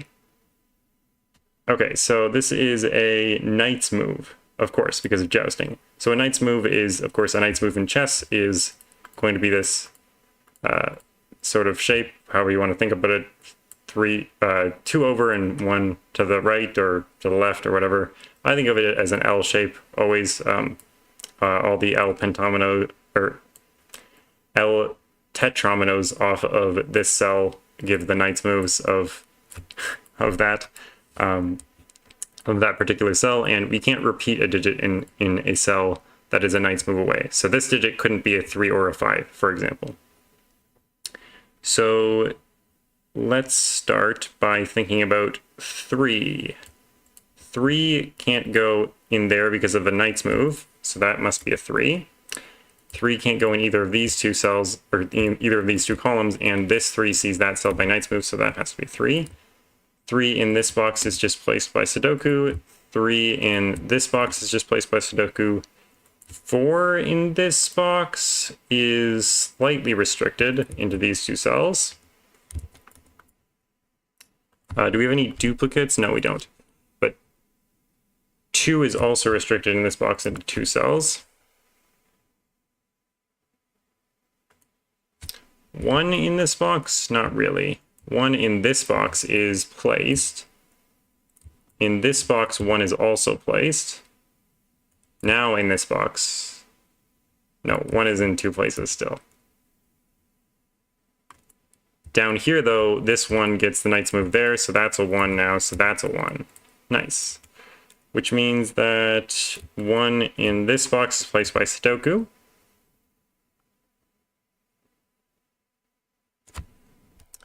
And now what can we do? We can...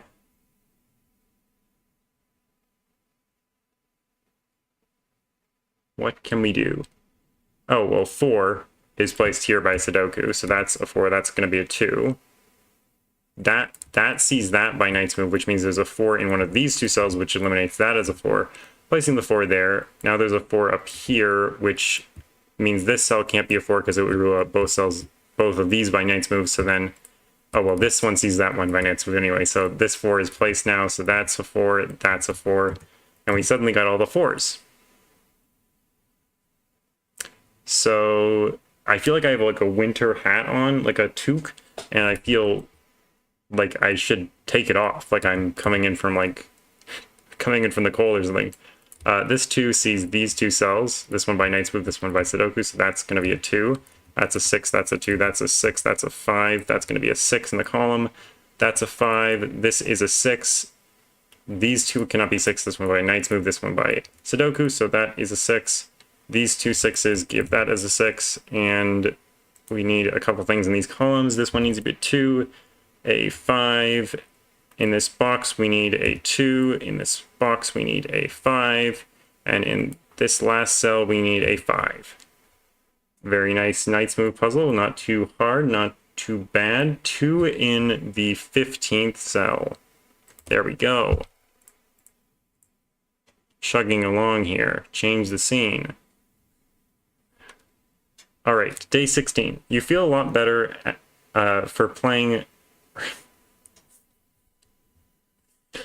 Can someone else just read these? You feel a lot better for having played last night. You feel that your decision to not eat the candy canes was very much the right one. They were perfect jousting poles for your tournament, and you are certain that you will come up with more uses for them.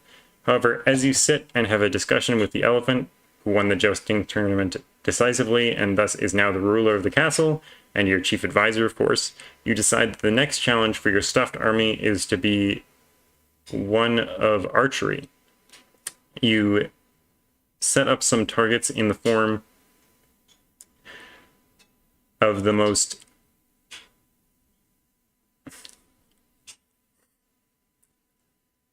cat hair in my mouth. Oh, there's another one.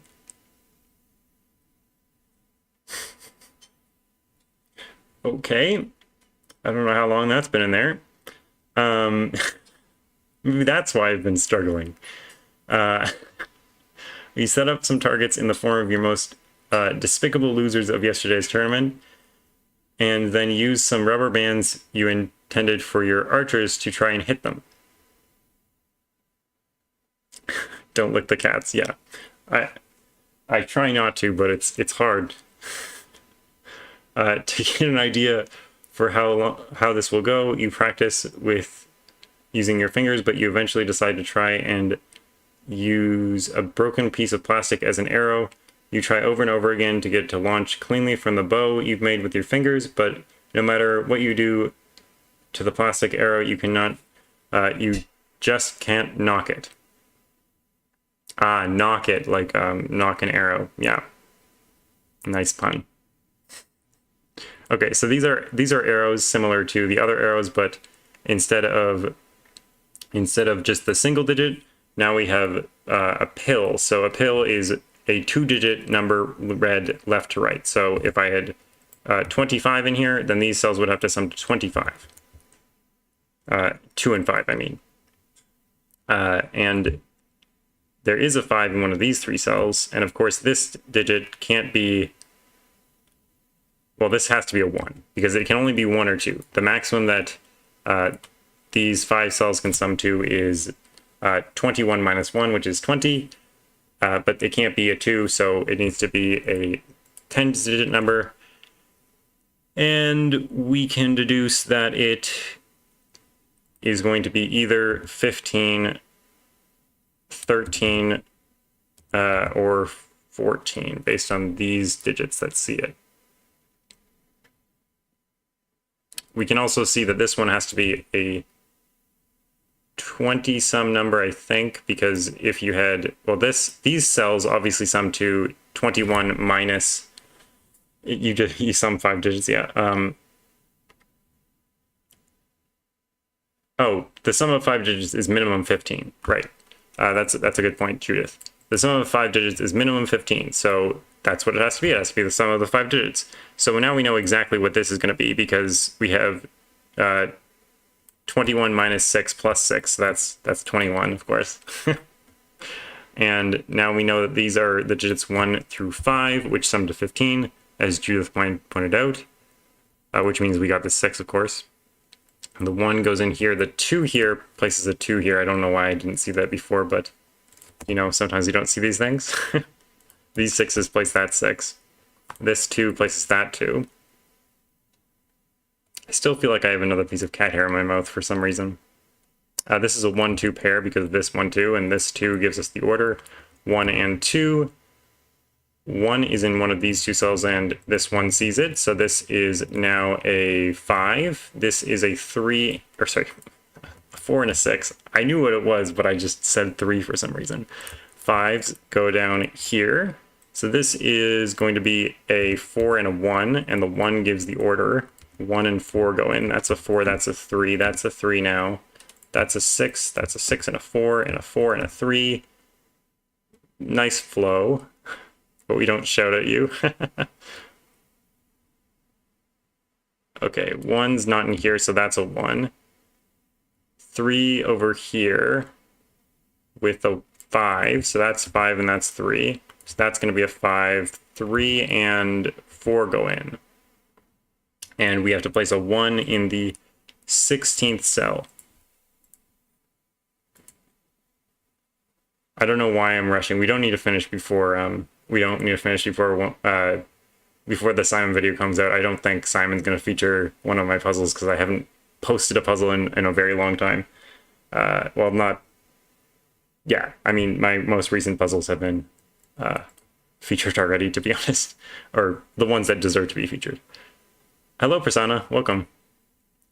As you slowly wake after a night of dreams in which you manage to slip through the crack in the wall and discover a wonderland of chocolate rivers and little orange people singing songs, Willy Wonka, you see light playing across the ceiling in a way you would not normally expect. Yeah, I haven't posted for a while either. Sitting up and rubbing your eyes, you blink once, twice, and leap to your feet. There is light coming from the room where the voices were.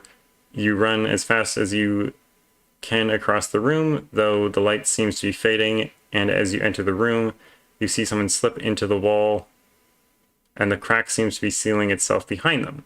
Oh. You slam into the wall, hands either side of the rapidly closing gap, once big enough for someone your size, now no wider than a finger.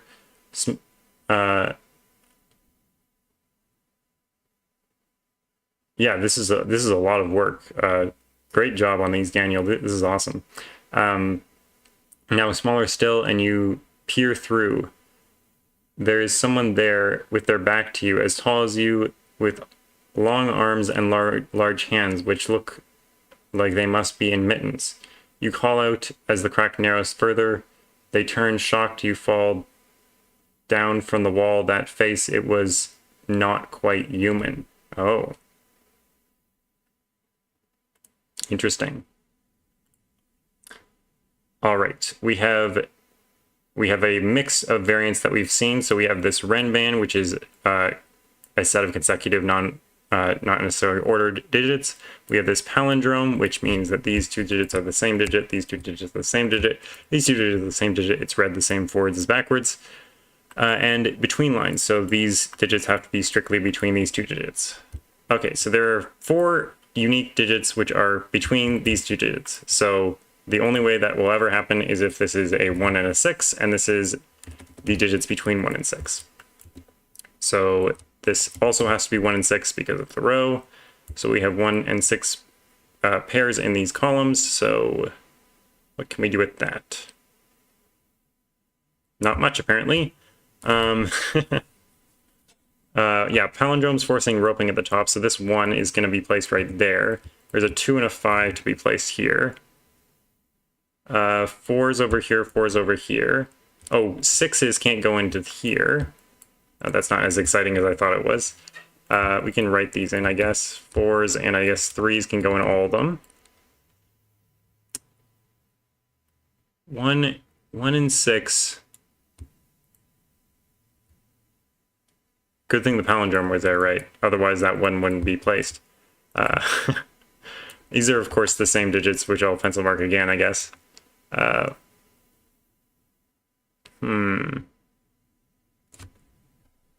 of course, this is very constrained, because one of these you can't just put like a 1 and a 6 on the same one. So one of these has to be 1, 2, 3, and one of them has to be 4, 5, 6. Do we know which is which, though? Can't say I do. Oh, these aren't 5s. These are 3, 4, 5. Maybe we'll fill these in and see what that means. These aren't 4s. So this is 3, 4, or 5.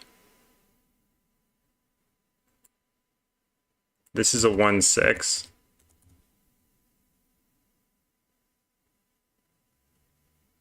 Oh, and the 1 sees it, so we can fill that in. That's a 6.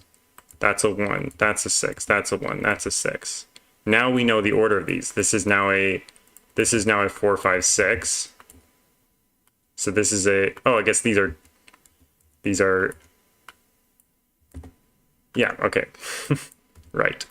I'm sure everyone understood that. I was a bit slow. So that's a 1. And what else do we know here? We know that that's a 1 because of this one. That's not a 6, so that is a 6, and that's a palindrome, so we get all that. That's definitely not a 6, so that's a 4, that's a 5, that's a 6. That's not a 4 anymore. We won't need conflict checking. No, it's fine.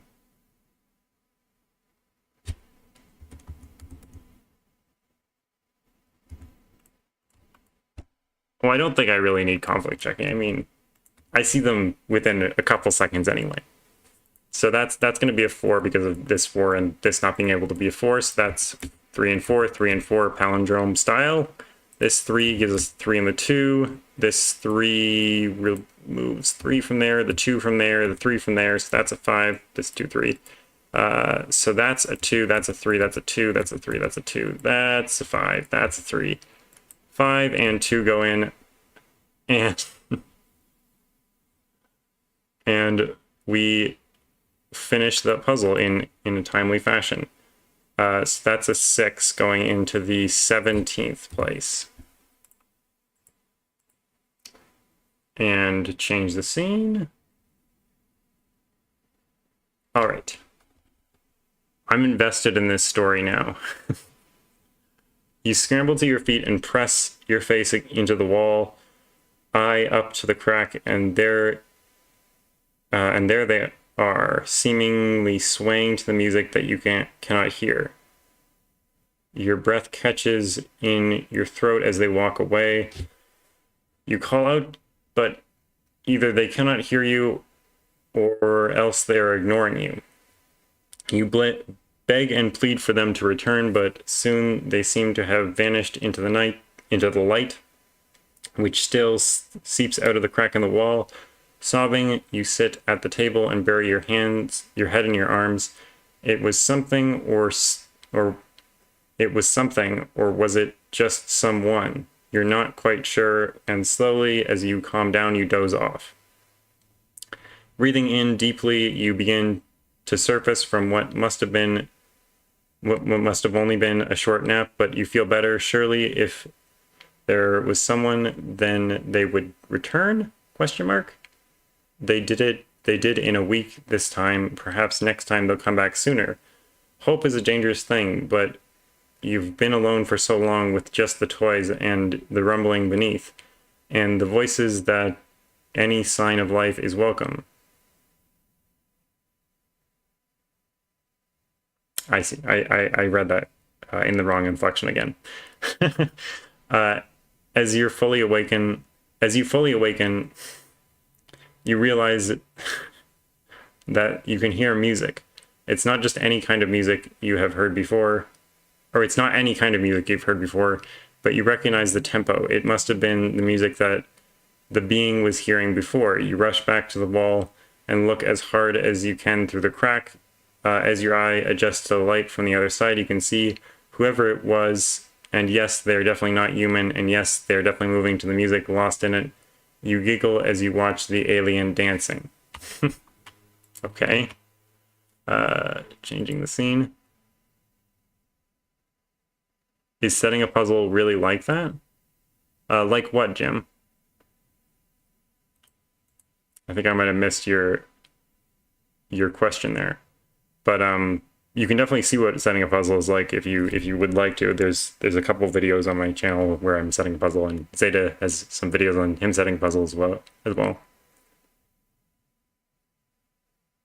Like the description I just read.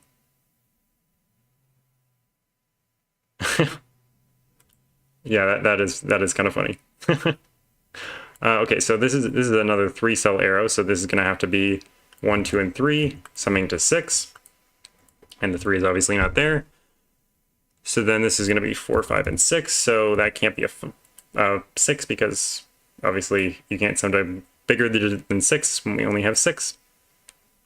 So this is going to have to be 5 or 6. This will have to be 1 or 2. Yeah, that's true. So then this 2 sees that. So that's a 1. So this will be 1 different. And this digit will have to go down here. So that can't be a 4. And this can't be a 6, so that has to be a 6 because 6 can't go on the arrow, of course. So this has to be a 5 because otherwise 5 would go on here and this would be a digit lower than 5. So this can't be a 2, 3, so that has to be a 1, 4. This has to be a 2, 3. The 3 fixes it. 2 and 3 go in. This can't be a 2, 4. Well, it couldn't be anyway. It needs to be a 1, 5. So this will have to be a 4. Which fixes that. This is a 5, that's a 6, that's a 6, that's a 4. This is now a 3, so that's not a 3, and that is a 3. So these are not 3s, this is a 3. We can see Zach do the alien dance. I don't have a Zach, but my cat can try. This is a 2 and a 4, this is a 1, this is a 2, so 1 and a 5, that's a 5. Down here we need a 5, but that's not a 5. And this can't be a 6, so that can't be a 5. So this has to be a 5. So this can't be the 1, 4, so it needs to be the 2, 3, and the 3 gives us the order. The 2 and the 3 go in, the 2 and the 4 go in.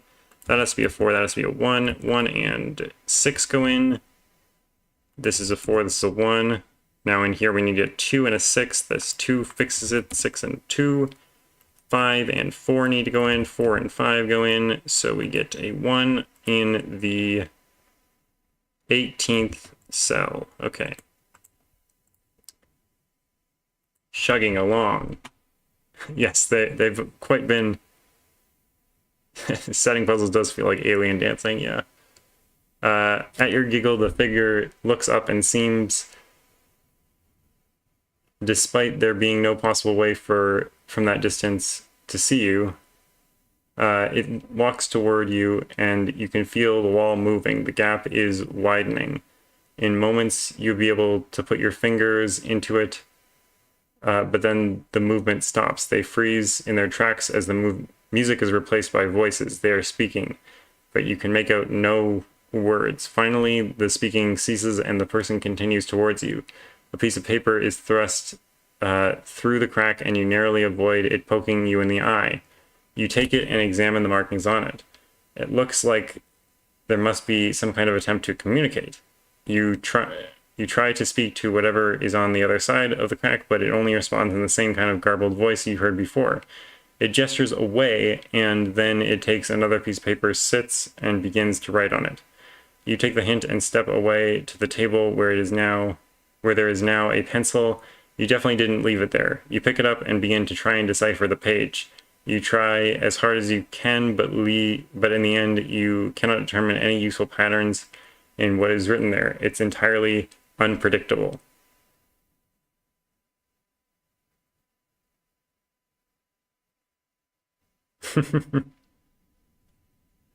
It is a great title. You could go for like Alien Cha-Cha or something like that, Jay Dyer. That would work too. Okay, so this is non-consecutive. Been sitting for too long.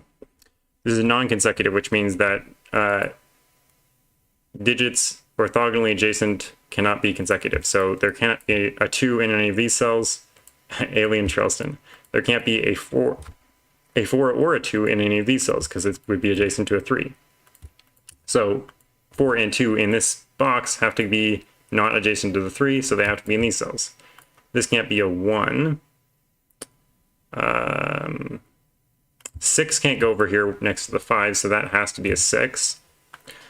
Now we have 1, 2, and 4 in here. This can't be 2 or 4, so that's going to be a 1. And that can't be a 2 because it would be next to the 1, so that's a 2. These can't be 5 because they'd be next to a 4, so 5 is down here, which means that 5 is up here. 5 and 1 are up here. 3 can't be over here either, so that's a 3, 5. So this is a 2, 6. These can't be 3s, so 3 has to be over here.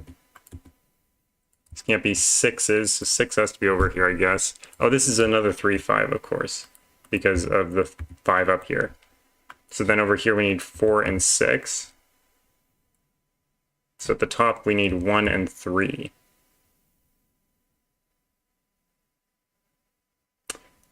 If I put a 4 here, that would be consecutive with either 3 or 5. So I can't put a 4 here. This has to be a 6, which is going to fix everything. That can't be next to a 2, so that's a 5, that's a 1. That's a 5, that's a 3, that's a 3, that's a 1. And this 6 can't be next to the 5 because that would be consecutive, so that has to be 5 and 3 in that order. These have to be 2 and 4 and 6, but this can't be 2 or 4 because it would be next to the 3, so that's 6, that's a 2, that's a 4, to avoid the 5 and the 1. This is a 3 and a 1, so that's a 1, that's a 3. This again can't be 2 or 4, so it has to be the 6. This is going to be the 4, that's going to be the 2. Okay, this is getting getting itchy now. So I'm gonna put the hat off. We're going into non-hat mode. Oh, I have hat hair. That's a 2 now. This is going to be a 3 because of Sudoku. This is a 6. The mythical even odd roping. Yeah, that's true. In non-consecutive. 19 days in a row, yeah.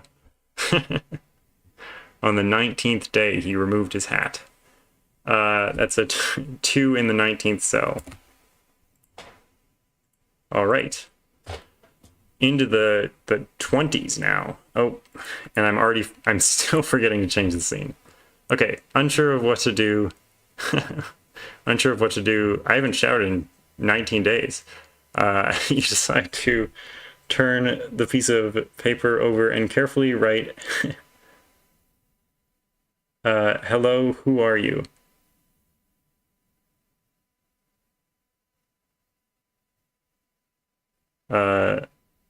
That's true. And the numbers from 1 to 5. Drawing dots next to each digit so that the meaning might be more clear. Eventually, you return to the crack in the wall and call out to the being. When it looks up, you poke the paper back into the crack. You watch them stand, glance back, then scurry up and take the sheet before backing away and sitting to examine what you've done. They trace the letters and the numbers with, well, fingers, you guess, and poke once, twice, 6 times at the drawings of the dots next to the digits. Several times you guess you'll think person for now, looks at the paper, then looks back up at the crack, presumably at you. Finally, they get up and somehow they have what looks like a wooden frame with beads strung on wires locked into it. They approach and you can see that some of the beads are black and some are white. What could it possibly be for? The person looks at you, gestures away once more, and you step back. They dart up and push the frame through the crack. The crack widens to accommodate the frame, then narrows again as soon as it has passed through. It clatters to the ground, and you approach it. You approach the alien Abacus. Cute. Yes, wearing the hat. I understand now. Okay, so standard crop key. So the black dots are a 1 to 2 ratio, and the white dots are consecutive. So for example, 2 and 4 would be 1 to 2 ratio. 1 and 2 would be both 1 to 2 ratio and consecutive. So 4 and 5 would be consecutive. All right, so in a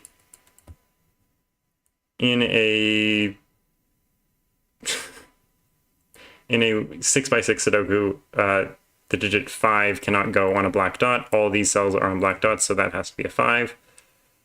Which means that, and the same we can say down here, 5 now in this box is in one of these 2 cells, and the same we can say over here. But we can also say that these 3 cells have to be from 1 to 4, because if this was from 3, 6, we'd have to repeat the 3 or the 6 in there. This is also from 1 to 4. We can do the exact same thing down here. But this can't be a 1, of course, because then, yeah. And actually, it does have to be a 2, because we need to connect 1 and 4. Duh. Okay, so 2s, I don't know what I'm doing. 2s are over here. Oh, the 5 down here means that the digit next to it has to be consecutive. So this is 5, 4, or 6. That obviously can't be 6, but that's notably not 2. So that has to be a 2. 2s in here are up here. Congrats to Analytical Ninja for the feature. 2s in here. I guess this could be 3, 4. It can't be 4, actually. It could be 3 or 6, I think. And this is also 3 or 6 because of the row. So this can't be a 6. This is a 4, 5, which means that's a 1, that's a 4, that's a 1. The 4, 5... 4, 5, 4, 3, yeah. It could go in either order. This 1 now fixes the 4 though, so that is going to fix those 5, 4, 3, 6, 3, 6, and this is going to be a 1 and a 4. If this, whichever this is 1 or 4, it's going to go with a 2. So we can place a 2 here, which means there is a 2 down here, or over here, I suppose. The 2, of course, goes with a 3, and either with a 4 or a 1. So these two cells are going to have to be 5 and 6, and we know the order. 5 and 6, we could have placed the 5 by Sudoku, but whatever. This is a 3 now. 1, 4, 5, and 6 in here. I guess this, we know, has to be 4 and 3 and 6. That can't be a 3 now. That is a 6. That is a 3. That's not a 3. That's not a 3. So now this has to be a 2, 1, 4, 1, 4, 6, 5, 5, 2, 1. Yay. And 1 is the digit in our 20th cell.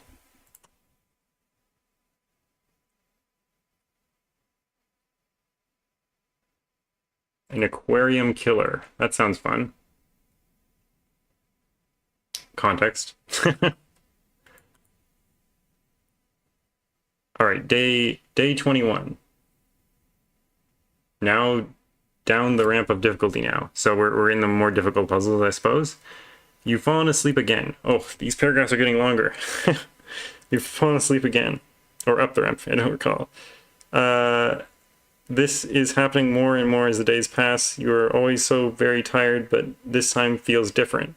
You're convinced that you're dreaming, and you can see the person behind the crack sitting next to you, speaking in that strange language. They reach out and touch your head, and slowly, despite knowing for sure that you're not hearing your own language, you're convinced that you can now understand what is being said.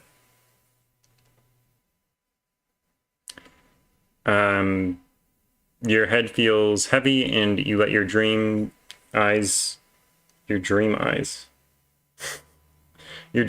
close and drift you off once more. Interesting theory, Judith. You awaken and find yourself surrounded by all the toys you had gathered in your mirror castle. You even have your blanket, but what's more, you appear to be on the other side of the crack in the wall. It's so very bright where you are, and what's more, sitting near you on the floor, cross-legged, is the person you saw dancing. They look up, seem to smile as much as their alien face could smile, and they make their way over. You should be scared, but somehow you feel just calm. You just feel calm. Somehow you know that you will not be harmed. Over the next several hours, your new friend tells you about how they came to be in the walls of the old toy store. You tell your story in return. You explain how you were always cold, always hungry, until you broke in and made a little home in the aisle with the mirrors and the cardboard castle. You ask if you can leave the walls and go back to your castle, but your friend tells you that no, for now at least you must remain with them, trapped inside the wall, with a calm that you just know must be being forced upon you. You sigh and resign yourself to life in a cage. Interesting.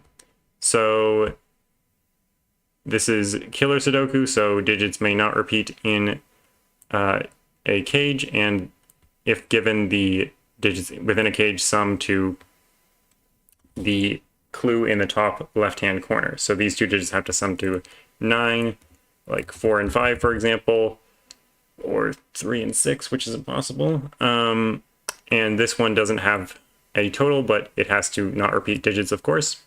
These two have to sum to 10, etc., without repeating a digit. So as I said, this has to be 4 and 5 because you can't have a 3. So this has to be 1, 2, and 6. Now 4 and 5 have to find their homes in this 8 and 6 cages. So we could either do, well, we have to do 3, 5 because we can't do 4 and 5 in the same cage.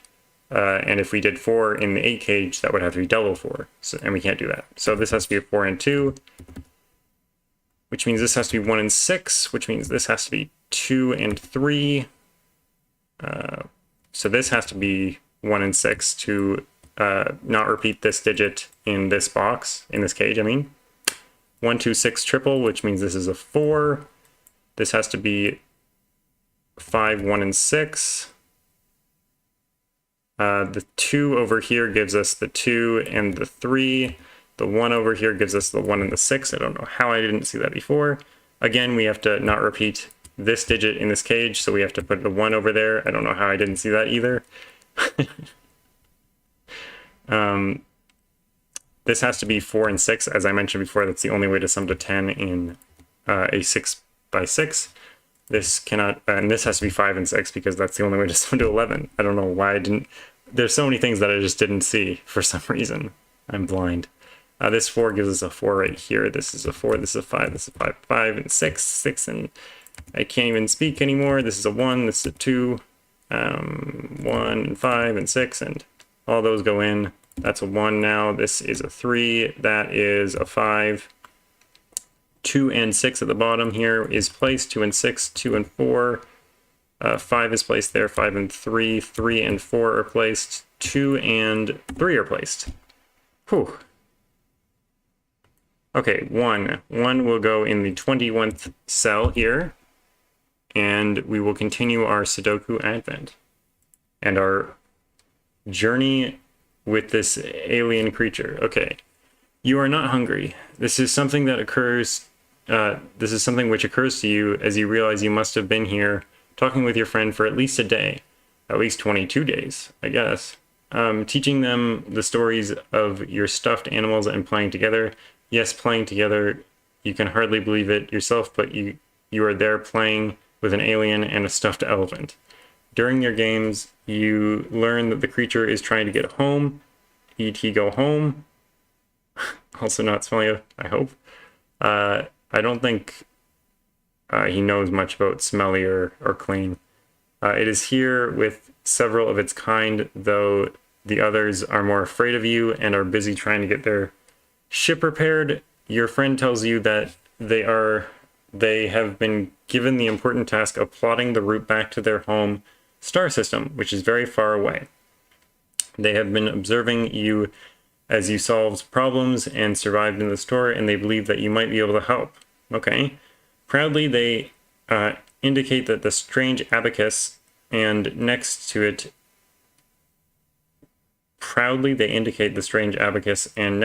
is a piece of paper on which you wrote the digits and drew the dots. Excitedly, they tell you that they believe together you could work things out and plot their route on the galactic map.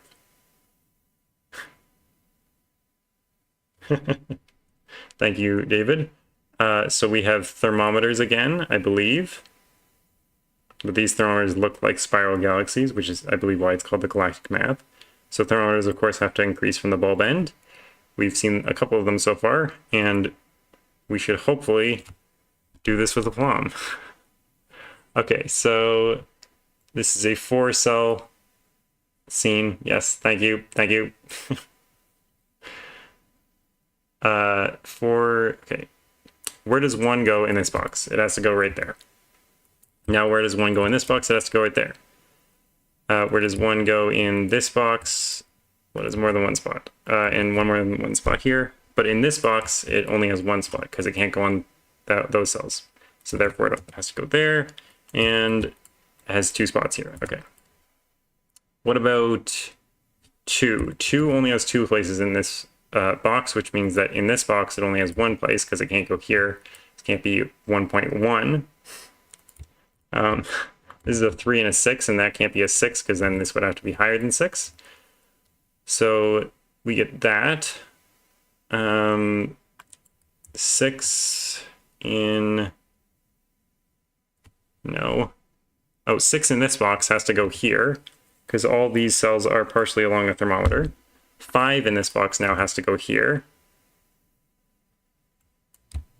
5 in this box has to go in one of these two cells, but it can't go here because then this would be a 6 and that would clash. So that is a 5.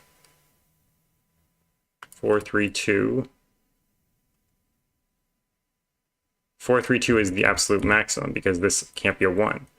So that has to be a 4. We need 4 and 3 here, so that has to be like this. This has to be 1 or 2.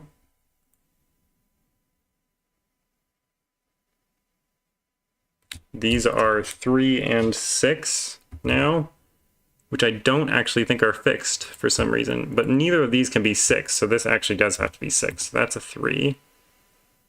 Now 3 down here is forced to be here. This is a 2, 3, and the 3 fixes it. So now this is a 1, 2 pair.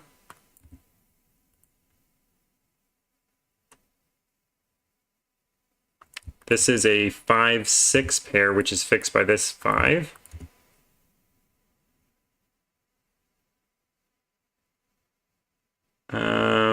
This is a 2 and a 4, which will have to go like that because of the thermometer. This is a 6, this is a 2, so that has to be a 1, that has to be a 2.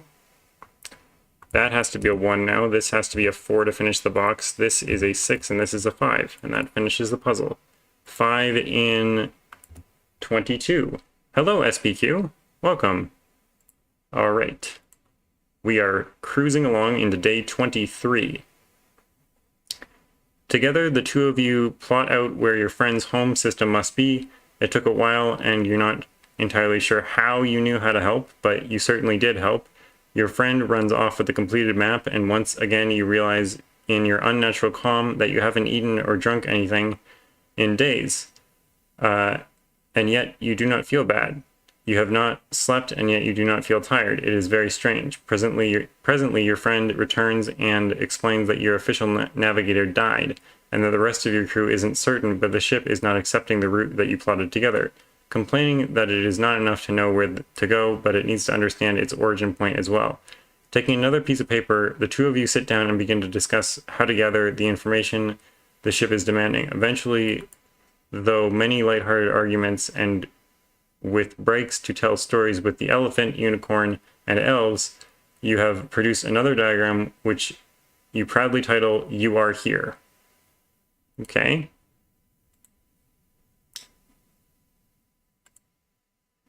So we come to this other arrow puzzle, which has a pill again. So a pill is a 2-digit total, which is read like this. This would be a 25. So that would say that these cells coming off of it sum to 25, these cells sum to 25, these cells sum to 25, etc.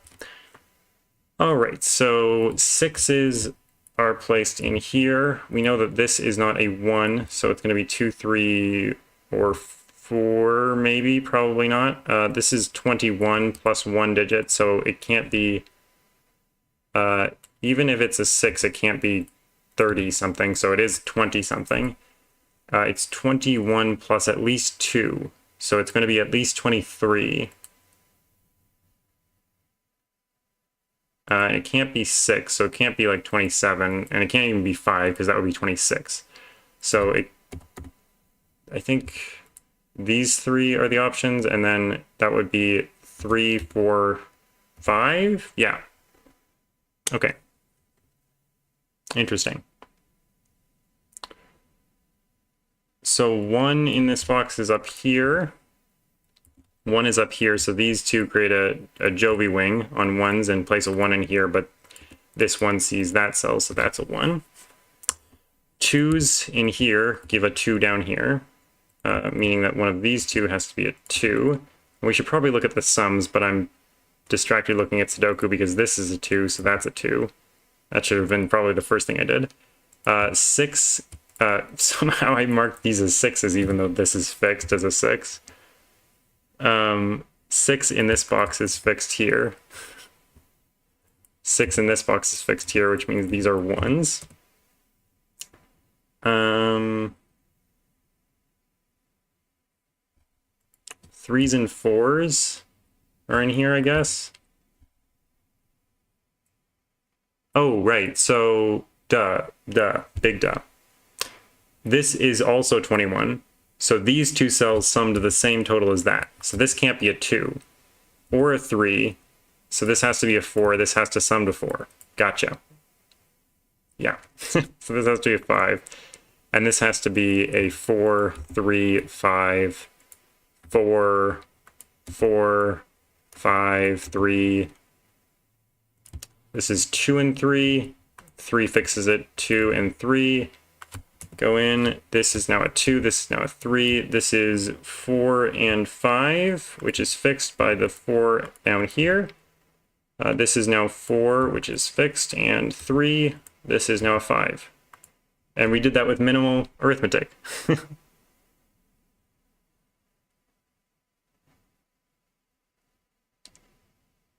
Not quite human. Okay, so 2 goes in that cell. And we move on to day 24. This time your friend pulls you to your feet and takes you across to where you can see what appears to be some kind of space rocket, which is clearly missing several parts. You hand over the extra map, and the creature you hand it to bustles off to the ship, returning moments later to excitedly report that the ship now understands where it is and where it needs to go. However, another being approaches and dejectedly informs you that while they know where to go, the how is still in pieces. They gesture around at all the parts and hand you what is clearly meant to be a schematic for a rocket engine. Unfortunately, it's not complete. You don't know how you know that, but you do. So you sit down and begin to whisper with your new friend as you both gesture around at the parts, scribble on a schematic, and lay down your hushed designs. Okay. Yeah, it's Christmas Eve. Merry Christmas Eve. Did I not enter the digit in the 9x9? I did. I got it. It was the 23rd. So I think I got it. Oh, it's seen. Thank you. Okay, so we have Irregular, we have Renban, and we have German Whispers. We've seen Irregular, which just means that in these irregular shapes, we have to put the digits 1 to 6. I almost said 1 to 9. And we've seen Renban, which means that we have to have a continuous set of digits, so consecutive. So we could have 2, 3, 4, for example, in any order, or 1, 2, 3, etc., etc. But we have not seen German whisper lines before, or just whisper lines, I guess, which have to be a difference of 3 with their neighbors. So if this digit was a 1, for example, then this digit couldn't be a 3. That would be too close to it. It needs to have a difference of at least 3. So it could be a 4 next to a 1, or it could be a 5 or a 6. Now, the interesting thing about whispers is that they oscillate. So one of the digits will be high, or one of the digits will be low, 1, 2, 3. One of the digits will be high, 4, 5, 6, 1, 2, 3, etc., etc. And if you want a proof of that, just think about it a little bit. The closest digit you can put to a 1 is a 4. So they have to oscillate. Okay, so we know that both of these regions will have a 4 and a 3, but 4 and 3 are very difficult digits to put on these German whispers or not German whispers, just whispers, because 3 has to go with a 6 and 4 has to go with a 1. So if I tried to put a 4 in the middle, then I would need to double the 1, which is not going to work. So 4 cannot go in any of these cells, and neither can 3. So at the ends of both of these, we have to have 3 and 4, and next to them, we have to have 1 and 6, which means that the rest of the cells will have to be 2s and 5s.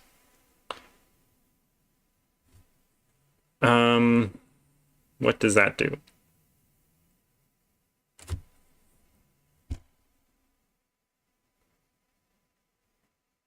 Well, we can see that 6 in this little S-shaped region cannot go in these 3 cells, so 6 must be in these 3 cells, which means it must be 6, 4, and 5. And 5 can't go here. So 5 must be over here, I suppose, which we already knew from this. Oh, 2, where does 2 go in this S-shape region? Well, 2 can't go in these two cells, so it must go right there. So then this must be a 1 and a 3. So this has to be a 4. And if I don't have a 4 in a 3-cell Renban, then it must be 1, 2, 3, because everything else will involve a 4. This can't be 3, that can't be 4. I don't know why I didn't see that before, but this now has to be a 5. So these two cells have to be 3 and 4, which gives us a 3-4 pair in both of these columns, which fixes this as a 1, and this is a 3.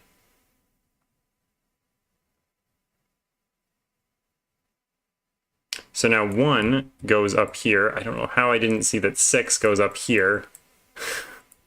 6 goes up here, so this is 4, 5, and 6, and that cell sees 4 and 5, so that needs to be a 6. And this cell sees 5, so that needs to be a 4. This needs to be a 5. This is a 1, 2, 3, but this sees 2 and 3, so that's a 1. And that's a 3, and that's a 2, because this one sees a 2. This 4 and 3 disambiguate the order of these. This has to be 4 and 3, 1 and 6, 5 and 2, 2 and 5, 6 and 1, 4 and 3. 4 and 3 are also resolved.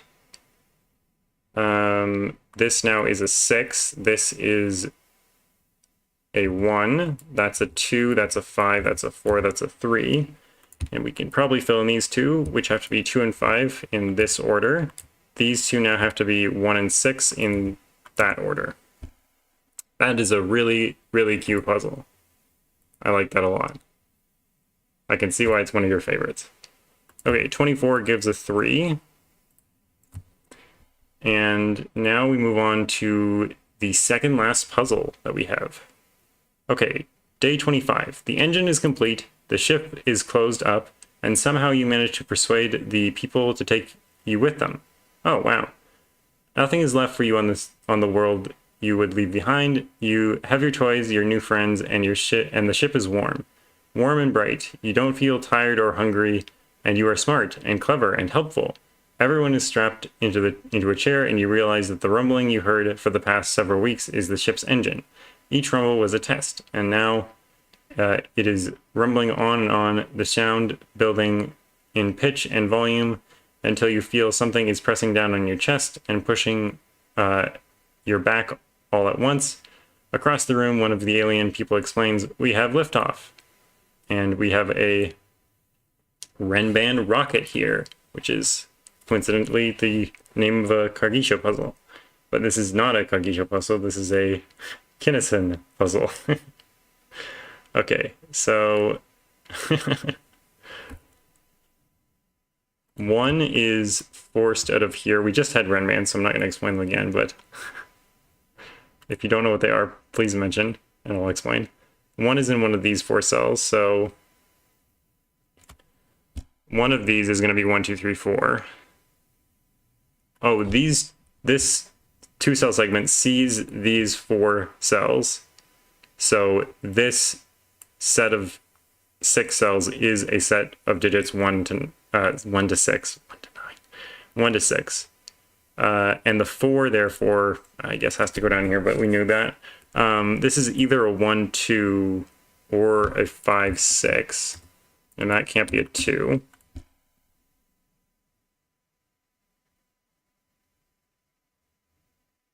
I guess we can say the same over here. This is either a 1, 2, or a 5, 6, so it must be a 5, 6.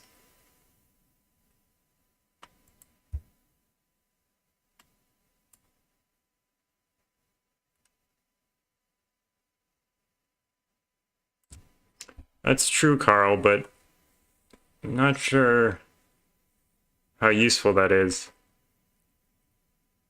I mean, it can't be a 4 or a 1 now.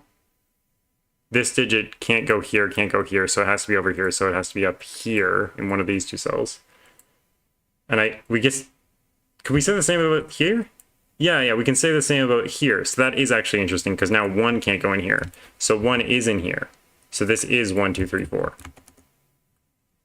And those can't be 4s.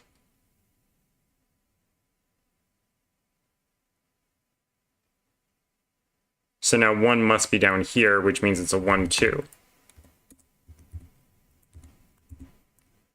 And I guess we can say that 6 is on here, so this has to be 6, 5, 4, 3.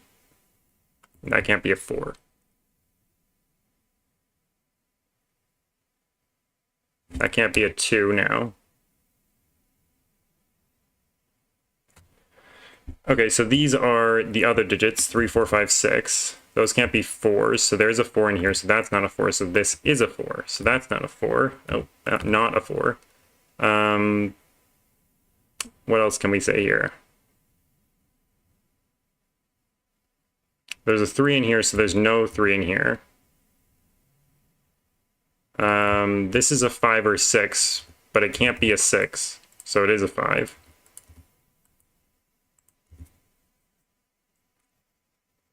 So this doesn't have 6 on it, so that is a 6, which means that's a 6, and that is a 2 or 3. So that's not a 3 because of this 2, 3 pair. Down here we have 4, 5, and 1. That can't be a 5, that can't be a 5 because this, obviously. I know everyone's saying we have vertical roping, but I think it's almost simpler than that, honestly.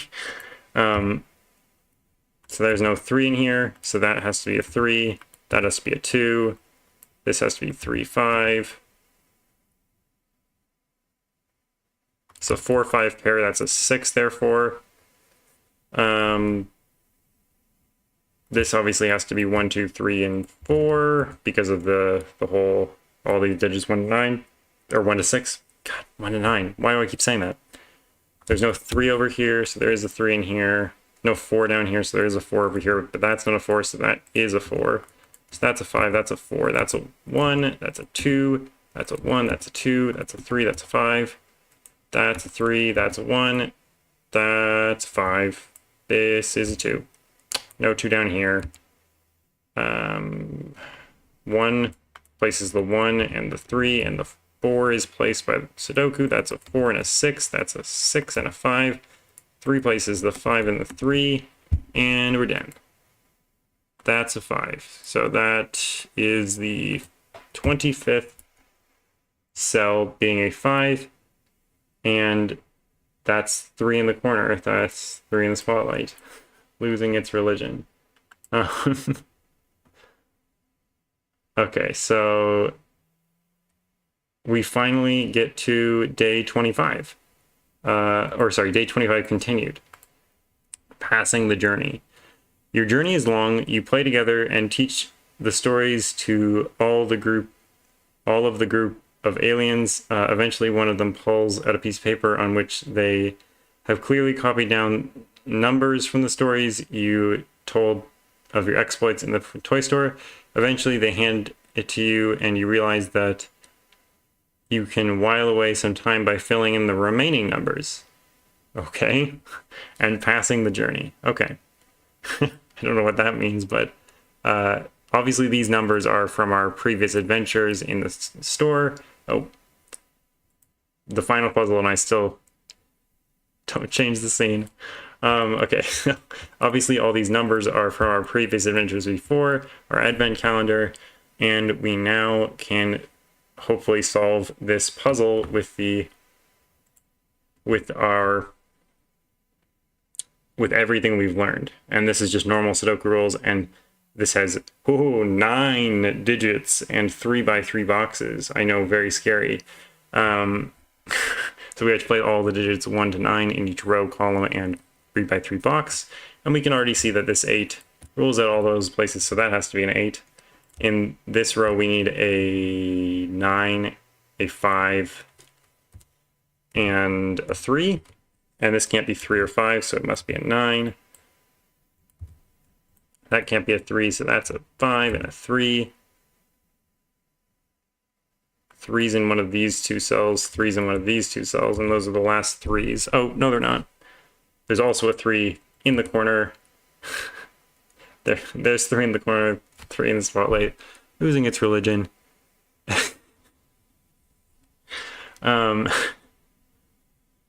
Okay, where do we go now? I was thinking about 2's, but I guess they're not as good as I thought they were. Oh, they're kind of good. So there's a 2 and a 6 in here. which is not resolved, but 2's, 2's, 2, places a 2 down here. 2's over here. 1 in box 2 is placed right here by this one and this one. 8 in box 6, they say, is... Oh, that's not box 6. Box... This is box 6. Oh, 8 in box 6 is placed because of there's an 8 here, so that's not an 8, that's not an 8. That is not an 8, so that is an 8. Sorry.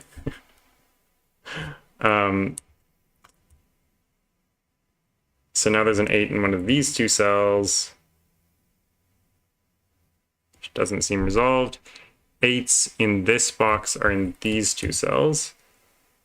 9s are down here. Maybe we should look at some rows and columns. So in this column, we need 9, 7, and 6. That's not very good. We'll write it in anyway. Kind of useless, honestly. These two cells, this should be a good one. 9 and, yeah, that's definitely a good one. 9 and something. 5. No 9 there, therefore. So that's a 9. So now 9 in this box is in one of these two cells. 1 in box 4 is placed by this one. So 1 in box 6, maybe? No, 1 in box 9 is placed by these two ones. Now 1 in box 6 is placed here. And that's all the 1s. How are the 2s doing? Doing just fine. The 3s we know are in these two these X-wings. The 4s team up with the 8s in this box. 4 and 4 here, pinch it here. So we can remove the 8s there, and now we can look at this box more carefully, thinking about 5s, because 5 here rules out those two spots, which means that's a 5. So that's a 5. So this is 6, 9, or 7, and it can't be 6 or 9, so it is a 7, which means this is a 6 and this is a 9. Which places 7 here as well, which places 9 here, which places 8 here. That's very cute. That's now a 7 because of that 7. That's a 5. The 5s seem almost done. Yes, they are done now. The 7s were doing very well. Yes, they are doing very well. They're placed there and there. And there, and one more 7. Nope, that's the 7. I don't know how I got that cell as being not 7, but it is a 7. So this must be a 6. And now we get a 6 here. And something in this column, 9. In here we need a 9, so that's a 9. That's a 4. What's this? 8 and 6. That's not resolved. Okay. What about this? That's 8 and 2. That's not resolved either. This is 3, 8, and 2.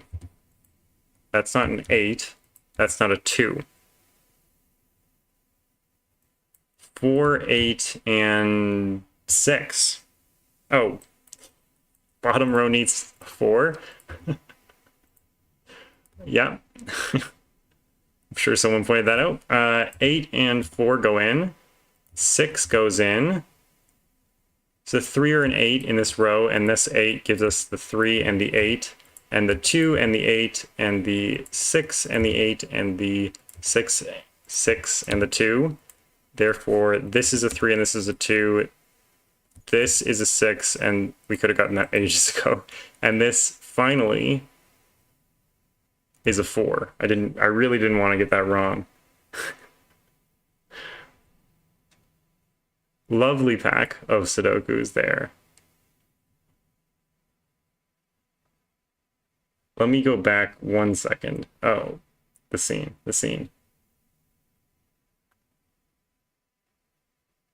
Lovely pack of Sudokus. I hope puzzling out the meaning of the tale. I have no idea what the meaning is, to be honest. I don't even have a guess. I don't know if that was a speed run, but it was an attempt. Okay,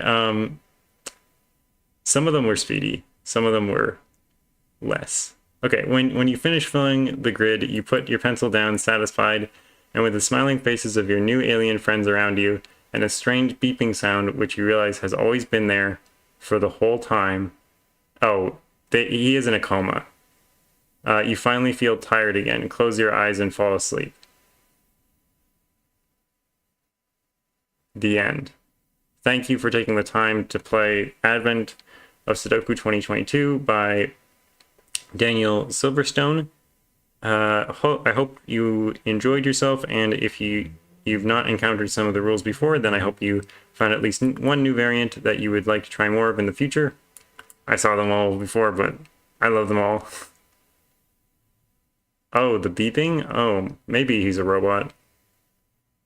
I think it's a coma or something, because the beeping sound like the EKG sort of thing. Maybe it's a coma. I know someone said that, and maybe they had another hint at that beforehand.